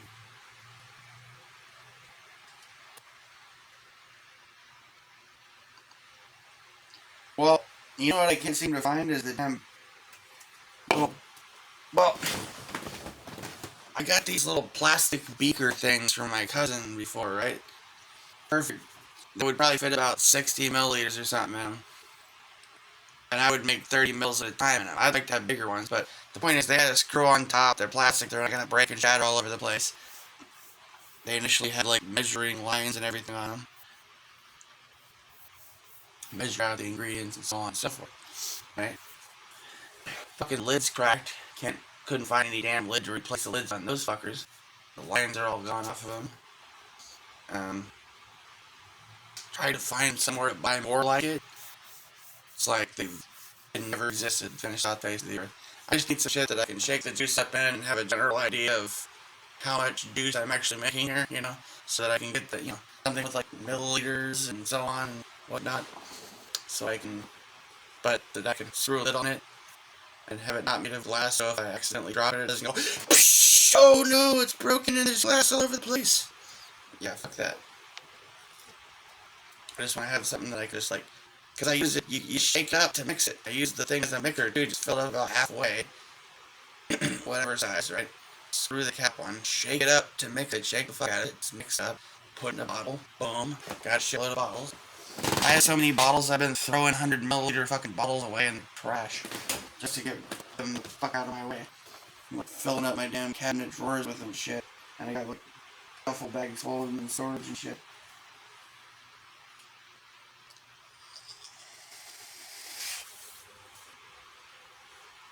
30 mil, 60 mil, 100 mils, just unicorn bottles, the whole fucking nine, dude. Glass bottles, plastic bottles, glass dripper bottles, plastic bottles, all that, yeah. Beakers, yeah, dude. Got the measuring fucking milliliter syringes, all that shit. I got all the fucking gear, dude, to make shit, except for these goddamn little fucking shaker, beaker fucking things that I can't find. And I don't know the right term to call them. I've tried every search term I can think of. I mean, I just put my hand over the end of the, put the correct lid on it, put my hand over it, shake it out, and make about 30 mils at a time. Of course, that means I gotta make like 3 batches to fill up 100 mil, to almost fill up 100 mil bottle, you know? And You can throw exact measurement out the fucking window and shit, Yeah. I don't know, I could dish it. I could make some shit though. Save myself some money. First thing is just bringing more shit to my apartment that I have to fucking get out of here later. And I have to make a special trip.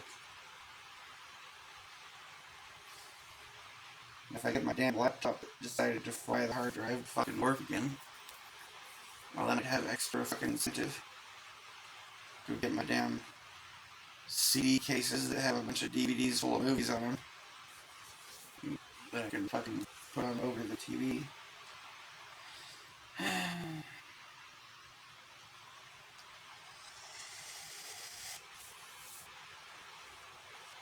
don't know. Well,